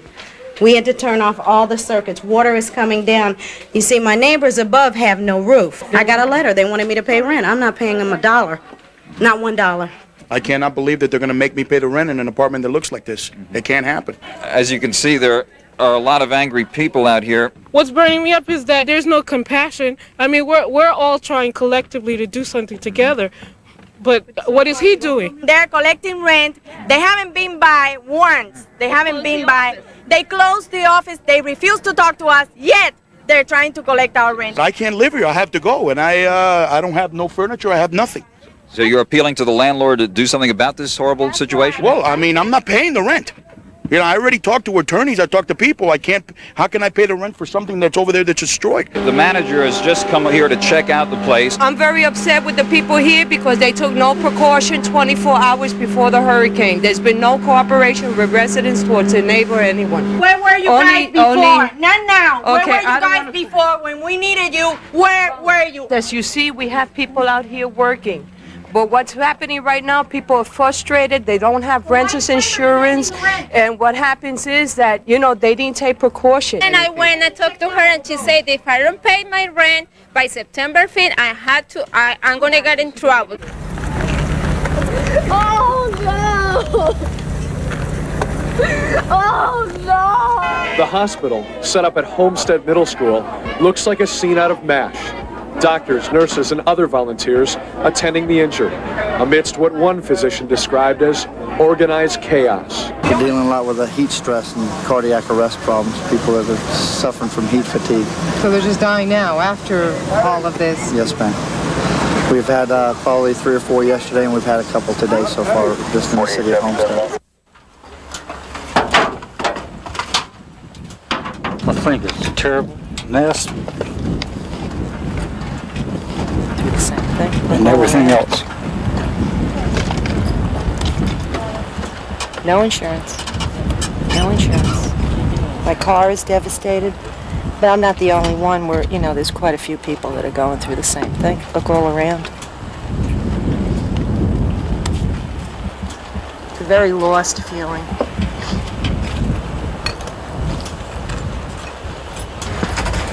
Boys, can you grab this stuff? Not much left. How did you feel when you came out here and you saw it for the first time? Just a terrible sense of losing everything that I had. Shock. My only comfort, I guess, is knowing that I'm not the only one that's going through this right now. I don't know what I'm going to do, but I'm sure nobody else knows what they're going to do either. And somehow or another, I guess we'll get through this. There's things to be thankful for. We're alive. Yeah. Nothing could compare with such devastation and such loss. I'm moving around like I think I know what I'm doing, but I don't really know if I know what I'm doing. I'm just trying to gather things that will maybe make the next couple of weeks a little bit more livable. I can't face tomorrow because I don't know what that's going to bring.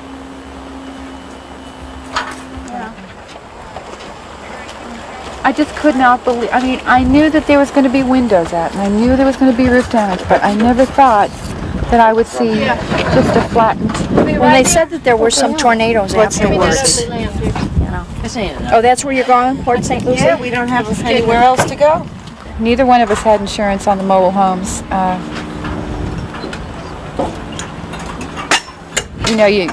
You make decisions in life. You don't know. We've got car insurance, life insurance, and it was just one of those things that we didn't think. Probably we just never thought it would happen. It did. And this will pass.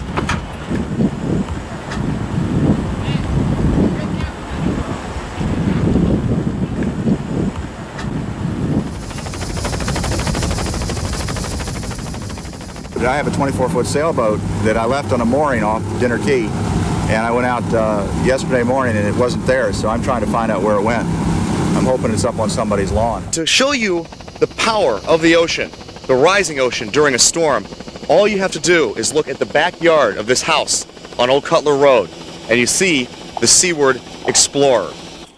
I've been in a couple of blows, but this one just kept on going. The water came up to the bottom of that lamp there. At any point in time, did you say, I made a mistake? No. Absolutely not. Look, I'm here. That boat's 50 years old. It's afloat. Those boats are brand new. They're on the rocks. I didn't make a mistake. I built her to do that. I was lucky enough. What's the name of your boat? Jimmy's Hurricane. Jimmy's Hurricane. God almighty. I wanted to point out something else that we saw earlier in the day as well. In Florida City, there's been a lot of talk about these monkeys that have escaped here in South Florida as a result of the storm. And we found them this afternoon in a field near Florida City. A couple of law enforcement officers told us that they'd spotted them. We went out looking in the field, and yes, indeed, you can see them scampering along here. We've heard from police and other people that say that these things can be carrying hepatitis and possibly AIDS virus, and said to, if you see them, shoot them. All right, and he did. He did. He took 2 shots at him, and there was another one with him that got away. Stand on any corner in South Dade, and this is what you see. People driving cars that under any other circumstances would be considered undrivable. They are bruised, they are battered, they are bandaged. But for most people, this is their only link to the outside world. Not only is the windshield missing in that one, they have a little less headroom.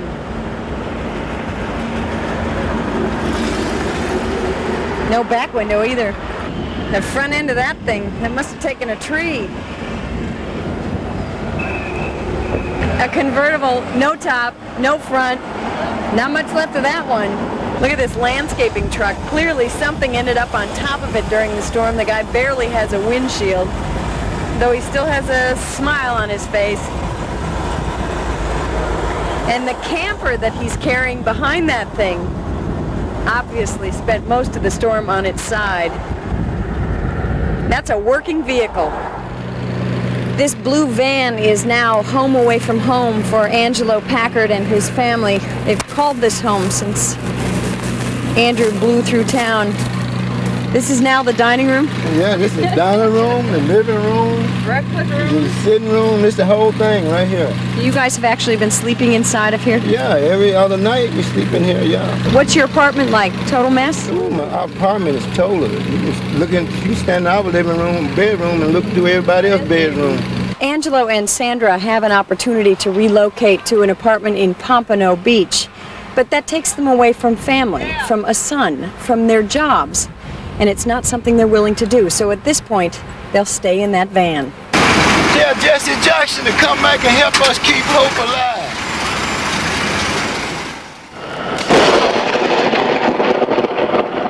All right, take a look out here. The rain has started to kick up again. We came out about 5 minutes ago because things have subsided a little bit. Carlos, if you can, take a look at my feet. Look at how much standing water there is. And I mean, for the last half hour, 45 minutes, it has been coming down relentless. But, you got to remember, most of the roofs down here are gone. So whatever contents people have not been able to salvage yet, now they're getting just dumped on. This rain, like I said. This is a mess. This is the second day in a row that these poor people have faced a huge onslaught of rain. In fact,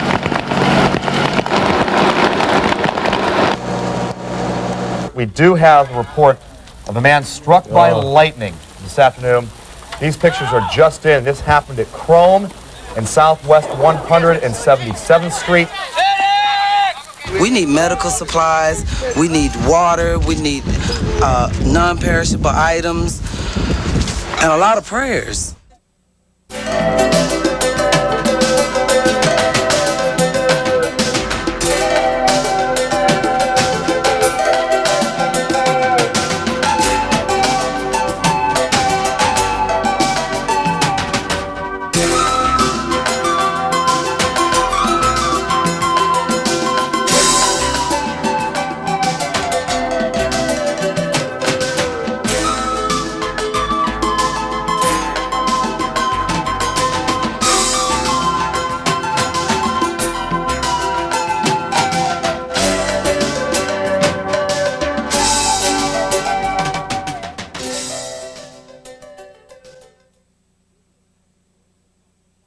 These are the kinds of stories we're talking about. Neighbors like Paul and Pam who are basically just sharing their resources. I had the chainsaw, but I didn't know how to work it. So he knows how to work it. I have the pieces. I have the oil, he has the gas. I'm meeting a lot of neighbors I didn't know. Yeah. Unfortunately, you know, a disaster has to come along to get people together. There wasn't a lot of activity happening as far as shelters opening and things like that, so we got with the city manager here in Homestead. We broke into this school, and now we're operating a shelter. Until we have people directing this effort, then the people who want to help will have to do it on their own. You have any more toilet paper? Wipes or one of the baby wipes? Okay. I mean, we put together 3 of us, our church, our construction company, and we just decided we're going to give it to people that really looked like they needed it, so we weren't going to worry about the danger, that we were going to go ahead, that we were just going to, here, there you are, that we were just going to go ahead and bring it down and get it to the people we needed. People were saying that the stuff wasn't getting out to them because they couldn't get to the shopping centers, and we decided we're just going to get it straight to them, so that's what we've been doing. Good luck to you. All right, bye-bye. You need anything? What's in there again? Who needs Pampers? I do. Water, diapers. There's a lot of like newborn babies down here and they have no diapers. And this is like the first time anybody's been here, apparently, from what these people are saying. We just came down with a load of stuff. This is our second trip down. And wherever we go, people come running after us for water. So just when you think you've seen it all, then among the ruins, more superhumans, among them Camille and Michael Giraldi. In the center of all this, Camille Giraldi, adoptive mother of 24 needy kids, she's trying to hold it together. I'm shocked. I mean, this just all happened in the last 10 minutes. It's shocking to me. People just show up. Outside the Giraldi's Kendall home, complete strangers appear with supplies. We got everything we could out of the office. Look at the pool deck. Dozens and dozens and dozens of little kids' shoes lining the deck. Out here trying to dry off all these shoes, absolutely soaked. It's going to be days before these kids can put them on. Camille's not at all fazed about that. She's letting them run around barefoot. Over here, the wheelchairs, the strollers, all of them out here drying. This thing got hit by insulation. And the ventilation machines, they're brought out here because the ceiling above them collapsed. There were 3 kids who had serious breathing problems during the storm. Those 3 kids are now at the hospital. Holding her newest son, 2-week-old Sonny, Camille tells us she's called all kinds of state agencies for help, but they've failed her so far. It is the people, total strangers, who've come to help. So there's so many needy people, so many people in need of so many things. It's mind-boggling, and those of us who can help, those of us who only have the inconvenience of no power and no water and maybe some water on our rugs, we really need to understand that there's a lot of people who have it a lot worse than us. I'm very fortunate. I only went one day without anything to eat. And I got my electric back on last night, and I said, okay, I'm fine. Let me come home. The boxes were heavy. Hundreds of people have been showing up here at the Broward Mall and Plantation, bringing all of their non-perishable goods, their water, their baby food, their diapers, everything they can get their hands on. They're bringing from their own homes to share with the people in Dade County. I was really blessed. You feel lucky that we weren't hit, and that's why you're here? You bet. Sure am. I feel sorry for the other people. It's an anonymous check made in the amount of $10,000. $10,000. That incidentally brings our total now to over $17,000. A little girl came up and said, I want to give my doll. You know, doing the Y100 Channel 4 drive, you get to balance and offset the darker side of some of the things that are going on. You get to see so many people step forward, and you realize that there's a lot more goodness than there are scoundrels running around out there. This is what is happening. People are walking up and saying, I have a truck. Where do you want me to drive it to? How can I get it filled up with stuff? One of the most wonderful things that we have heard about is that Wayne Huizinga, who of course is the chairman of Blockbuster Video, has come forward and said, hey, let's get some corporations together and give some major bucks. We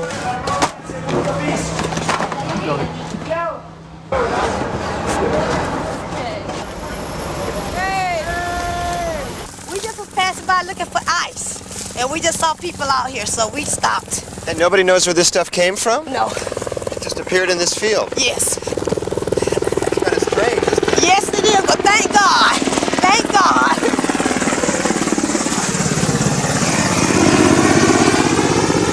What is it that motivated you this time? People, my town. You are your brother's keeper. You are. What's that mean, sir?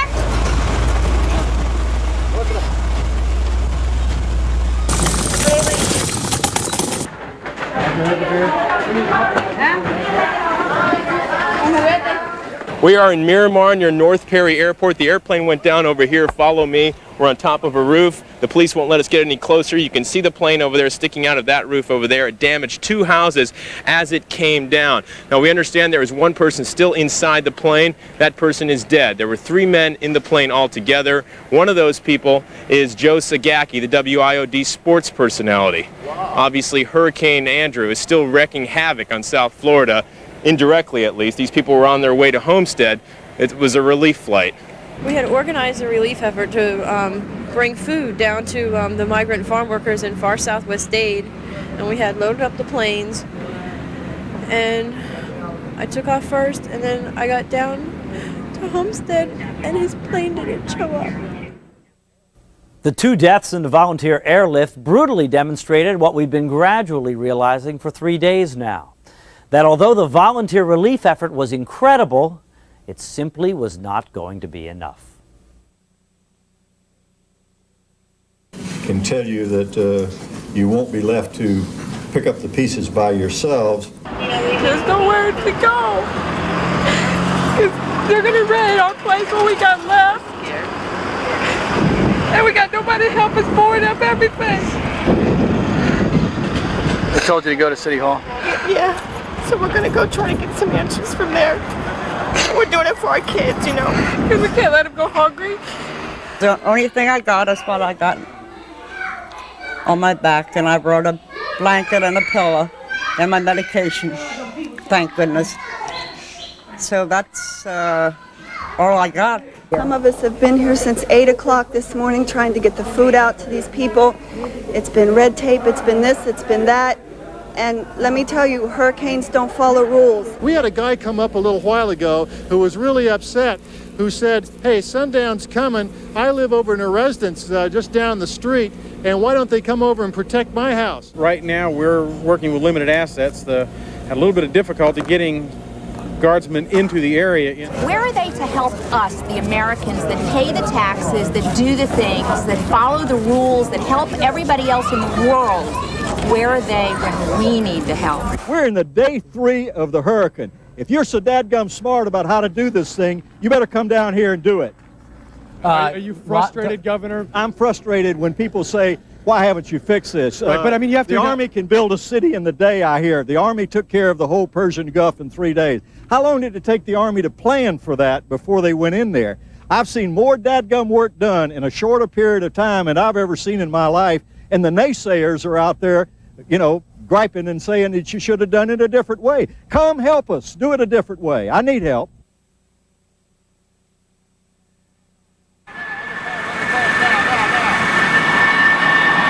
A new day has dawned, and believe me, we anticipate a much better day than we did yesterday. And our military resources are responding promptly and massively to the hurricane disaster.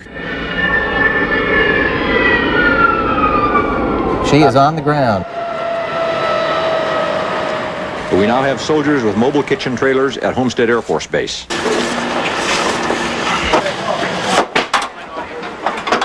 This is going to serve lunch today. Contracts have been let for 6 million more gallons of water. This is a marked improvement from what we saw just 24 hours ago.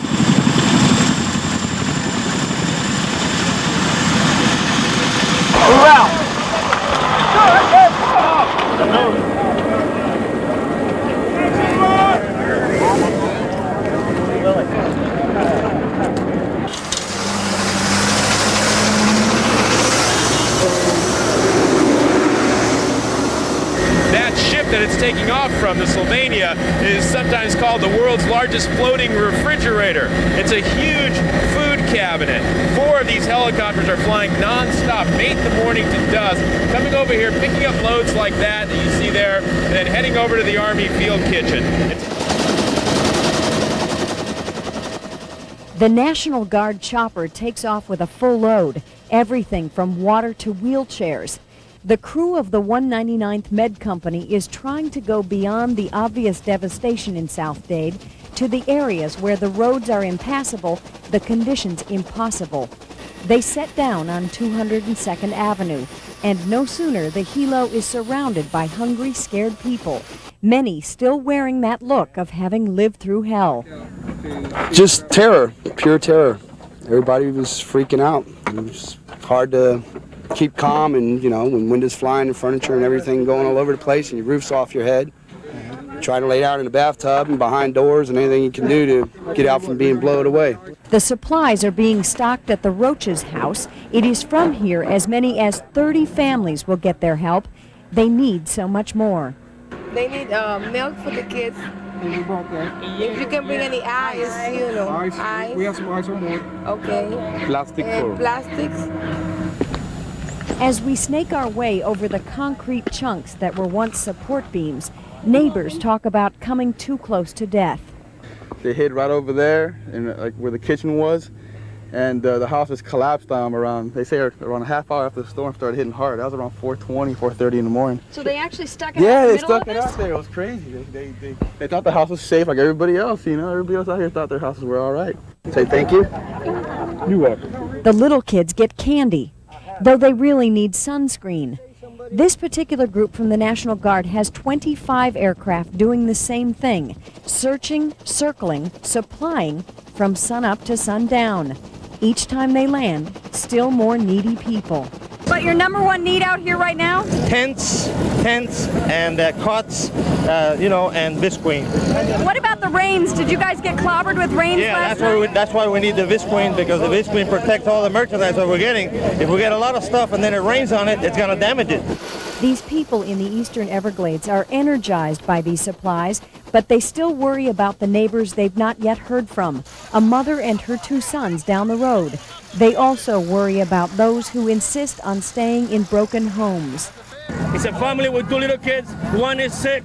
We already supplied them with everything they need. But I think they're not going to be able to stand in overnight because the roof is about to be give up. This group has some tents. They will make it through the night, but they will need so much more. Does it ever seem completely overwhelming to you all? It really seems incredible. It almost seems like you'll never get it done, but we're going to do it. It may take a little longer in some places than others, but we'll get it done. And as they do, they are appreciated.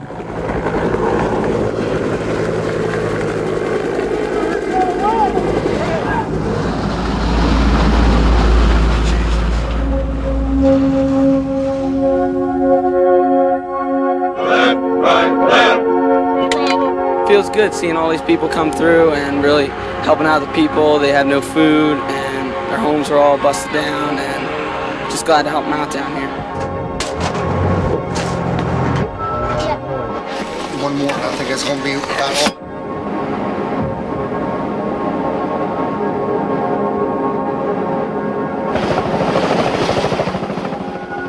We feel good helping people, American citizens, because, if that happened to us, we would hope that they would do the same thing for us, and we just glad to be here to help. There's literally tens of thousands of heroic things that no one knows about. This is where Charleston Police Department has set up camp. And they are here with a whole contingent of police officers, and they are aiding the Homestead Police in the arrests. But we're trying to share our experiences with Hugo, and sometimes it has helped them in a couple of situations thus far. They have literally just walked away from their homes to protect other homes. I went to my house last night. First time I was able to go to my house was about 14 hours after it hit, and about 50% of my house is gone.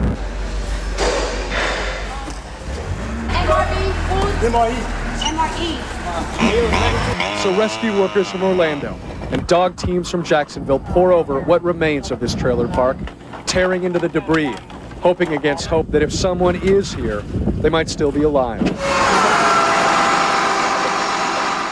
These crews are coming from all over the southeastern part of the United States, 800 of them. Looks like a military convoy. It does, a convoy. Approximately 700,000 homes and businesses have now been returned to service after the first day of the devastation left by Hurricane Andrew. We turned the building on the other day, got fireworks and applaud and all kinds of stuff. Makes it worthwhile. Let it go, man. That's pretty ridiculous, isn't it? Many of South Florida's irreplaceable community treasures were damaged or destroyed by Hurricane Andrew. Some may come back and be even better, but others were lost forever.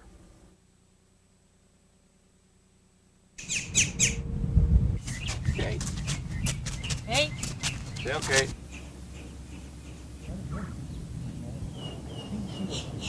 We're taking a look at Metro Zoo.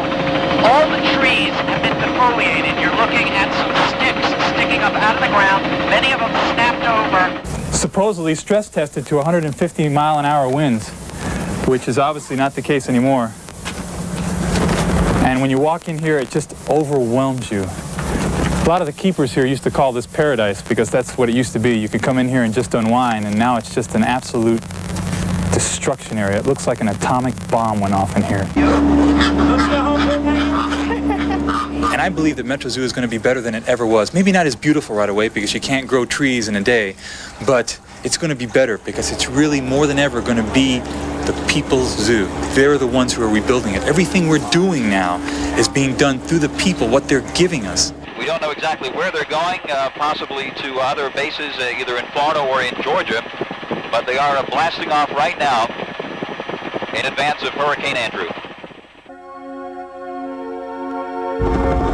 It looks like an Air Force base that one might imagine was involved in some kind of a nuclear blast. I mean, the damage here is just almost beyond description. I mean, every single facility here has some major structural damage to it. Certainly the mission that this base has performed is one that has been focused on the Caribbean and on Cuba for decades now. I don't think anybody can argue that the mission is any less today because the storm went through. The question is going to be, do we have the resources at this time to reconstitute the base and keep it involved in its original mission?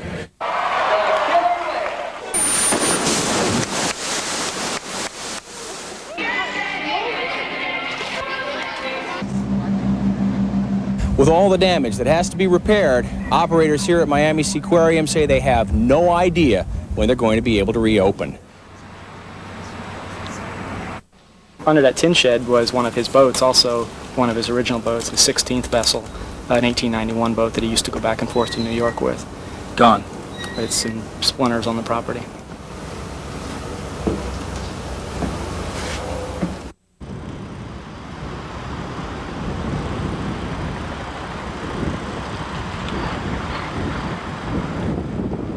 It's really a piece of history completely lost here. It's something we will never see again.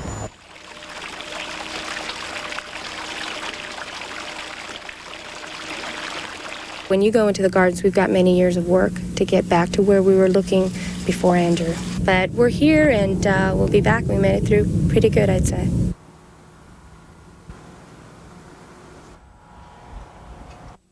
We took damage to the roofs of a lot of these cars, and we got some busted windows, but our toys basically have survived. It's going to take a lot of tender care to get them back together again, but we're going to be able to do it.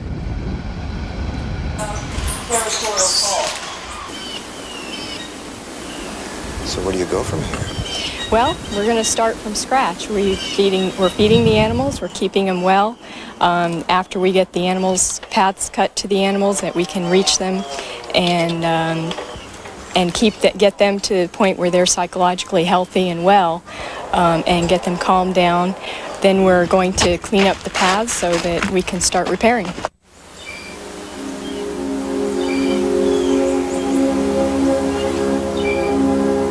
It's the nature of the garden to look at these disasters in the face and say, by God, we can do it even better next time, and we will grow a wonderful garden again. The Fairchild Garden will rise again.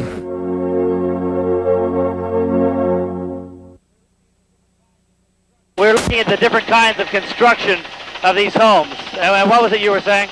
Well, there's actually three gradations of things here. Over here we have the CBS type construction with tile roofs, right here. Next over here we have the mobile home park and the manufactured home park.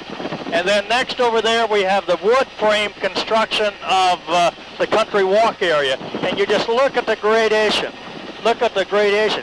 And even within the concrete block structures. If you notice around here to the right, if you can swing around to the right a little bit now, if Paul can swing just to the right, you can see the concrete block structures over there with the red roofs over there. I don't think even a tile is missing. So there must be something different between how that complex was built as compared to one that's across the street. Right. And clearly, much difference between the damage here, here, and here. Yeah, it's incredible. If you look back there, look at that. There's a whole complex that looks absolutely perfect, and right across the street, you see a complex that obviously there was some kind of deficiency in the way the roofs were put on, because while the walls all stood up fine, there's a lot of windows out, and the roofs obviously came off. Bob, did you ever think it would be this bad? No, I did not. I don't think any of us comprehended this. I've looked at hurricane damage ever since I've been involved in the game, and certainly back in 1969, the Camille incident. Certainly areas of Camille is as bad as this, but as widespread as this, no, there's nothing to compare to this. Well, the winds, when they get up to the order this hurricane was sustained about 140, and gusts may have been up to 150, 170, 175 or so. That's just like a tornado, except it's not a tornado that's a block wide, it's a tornado that's 25 miles wide or so. Clearly, it's a difference in construction. Yeah. They did not experience any different condition in this mobile home park or this park over here or Country Walk than that complex did right over there, and yet tremendous difference in the damage that was done. For just a few percent in the cost of construction of a building, we'd had the kind of buildings that were over there, and we'd instead of this 15 to 20 billion dollars in a loss, it would have been far, far less. And those people that my own secretary that had to go through this thing with construction that failed around her, and my family, fortunately, were out of this area, but those people that had to go through that, there's no excuse for that. We should have been doing something about this a long time ago. At first sight, this damage is unbelievable, but then when you think about it, this is the outside wall. This is the outside wall. It's supposed to protect you from the elements. This is supposed to protect you from a hurricane. It's just a thin sheet, almost like paneling. In fact, that's probably the way you would describe it. Nailed directly to the studs. There is a sheet of fiberboard in there. Yeah, that's what we're talking about. This is something in a good grip. I think I could probably break myself. I mean, what kind of winds is this supposed to be? 120 miles per hour is what the county inspector said. Yeah, the design wind speeds are for 120 miles per hour in this county, but that won't cut it. But this won't cut 120 miles an hour? No. What would it cut? I have no idea, but it's a lot less than that. 100, maybe. Keep going. Keep going down. Down. 90. This is Hurricane Ed. Hurricane Ed just destroyed this house. Just destroyed a house. That's great. Hurricane Ed. Lennar is out there trying to put on this facelift because they don't want everybody to see their hurricane damage. Who bulldozed your driveway? Man, I just went over there. This man right down, I could take you down the cul-de-sac, and they have specific orders to go. There's heavy machinery graded across my driveway. Driveways, and when you see my cul-de-sac, we're talking about there's a heap of my garbage in the cul-de-sac. This man in the green hat here, the chartreuse hat, is the one who told me the exact order he got.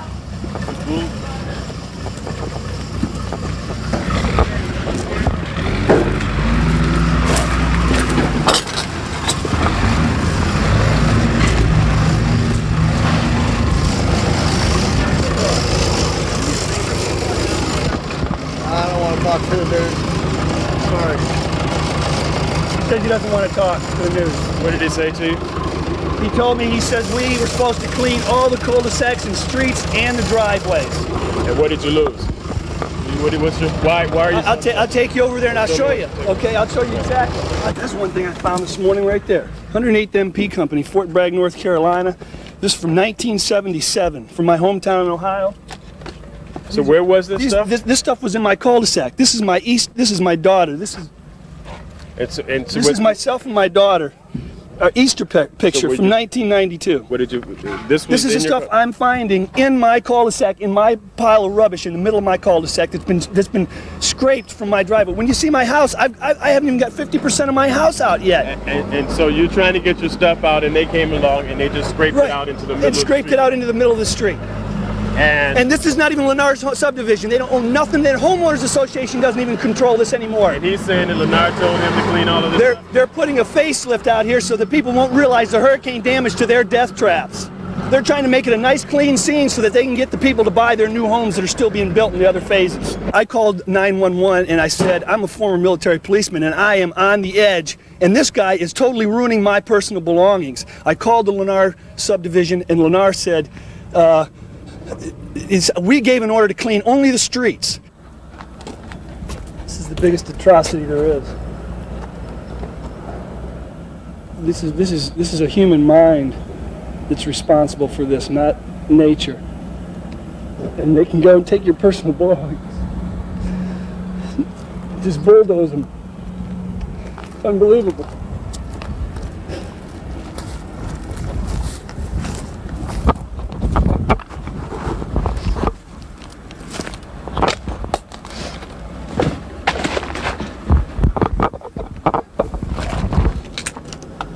Found that over there in the pile. Some Miami Herald picture of Martha's wedding picture.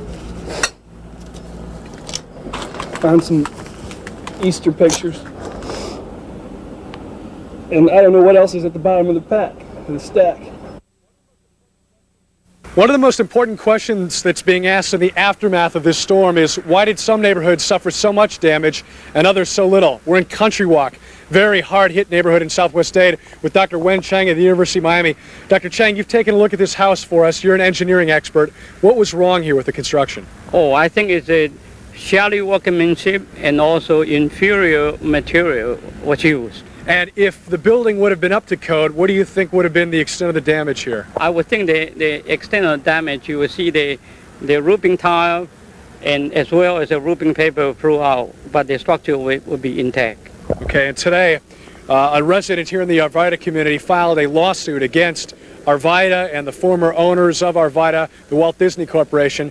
We should expect to see a lot more of these, given the allegations by engineers like Dr. Chang of just how poor the work might have been here. Destroy this place and bulldoze it. That cannot be done. Wait, hold on a minute. I think that this is indicative of the building quality in this community as compared to one still within the eye wall area that on the map that the Herald had. It's poor, it appears to be poor quality, and we can't get any answers from them. And those answers might be a long time coming. But as we sift through the debris of the broken homes and the broken lives that Andrew left behind, what have we learned? Well, we've learned that we can live through this, both as individuals and as a community. We lost some people to Andrew. Let's hope with a little more education, a little more work, that we won't lose anybody the next time. We can learn to build a better city here, to build better buildings and to build better bonds between people. That process has already started. What didn't we learn? We didn't learn the high-rise lesson. We don't know what would have happened if that intense core part of the storm had hit Brickell Avenue, or Aventura, or Hallandale, or Hollywood, or up to Pompano Beach. All those high-rise condos with all those unprotected windows. We don't know what would have happened if that intense part of the storm had hit those areas. We also don't know what would have happened if that intense core part of the storm had hit downtown Miami or downtown Fort Lauderdale, the economic centers of our region. What would have happened to the long-term economy of this area if all those jobs had been lost? We just don't know.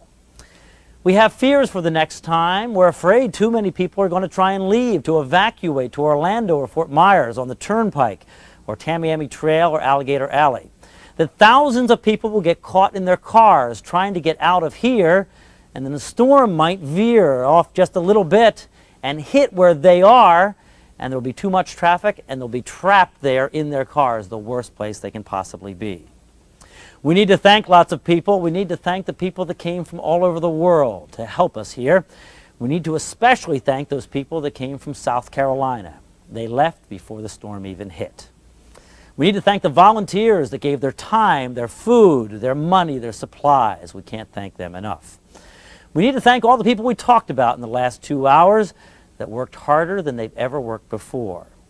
And we need to thank the staff here at Channel 4 that put together a plan and kept us on the air throughout the storm.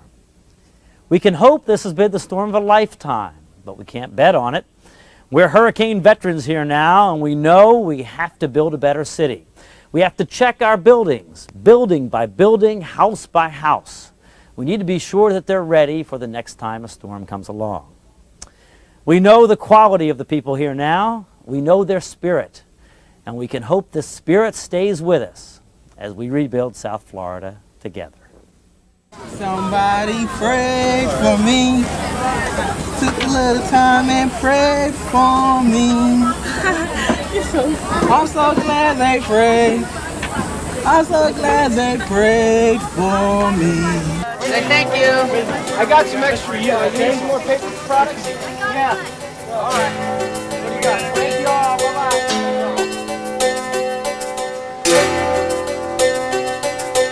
Gotta stick together.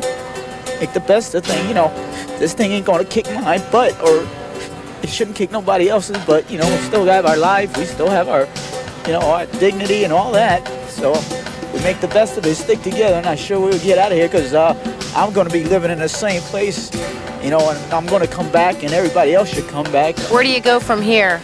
We just rebuild. We don't quit, we just rebuild. This got started this morning. We put about 50 guys from the community to work here, and they're all willing to go. Tired of sitting around moping, you know, just get in and get something done. So you were able to find a lot of people that are ready to go out and get started on this stuff, huh? I didn't advertise at all. We just came over here and started working, and people came from the communities everywhere and didn't ask how much they're getting paid or anything, just started working.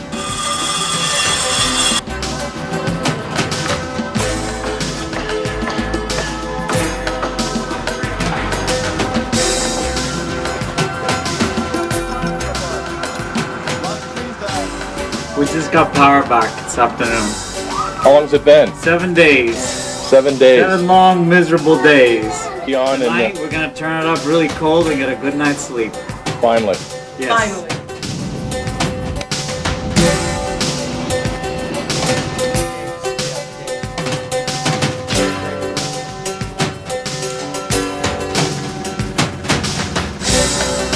We're very strong. We have a strong faith, wonderful friends, and good family, and we'll make it. We all really love the Homestead area, and it's not like what it used to be, but we'd like to try to build it back up and make it what it used to be sometime. I know it's going to take a long time. It's hard to see the light at the end of the tunnel now, but I'm sure with a lot of hard work we'll get there.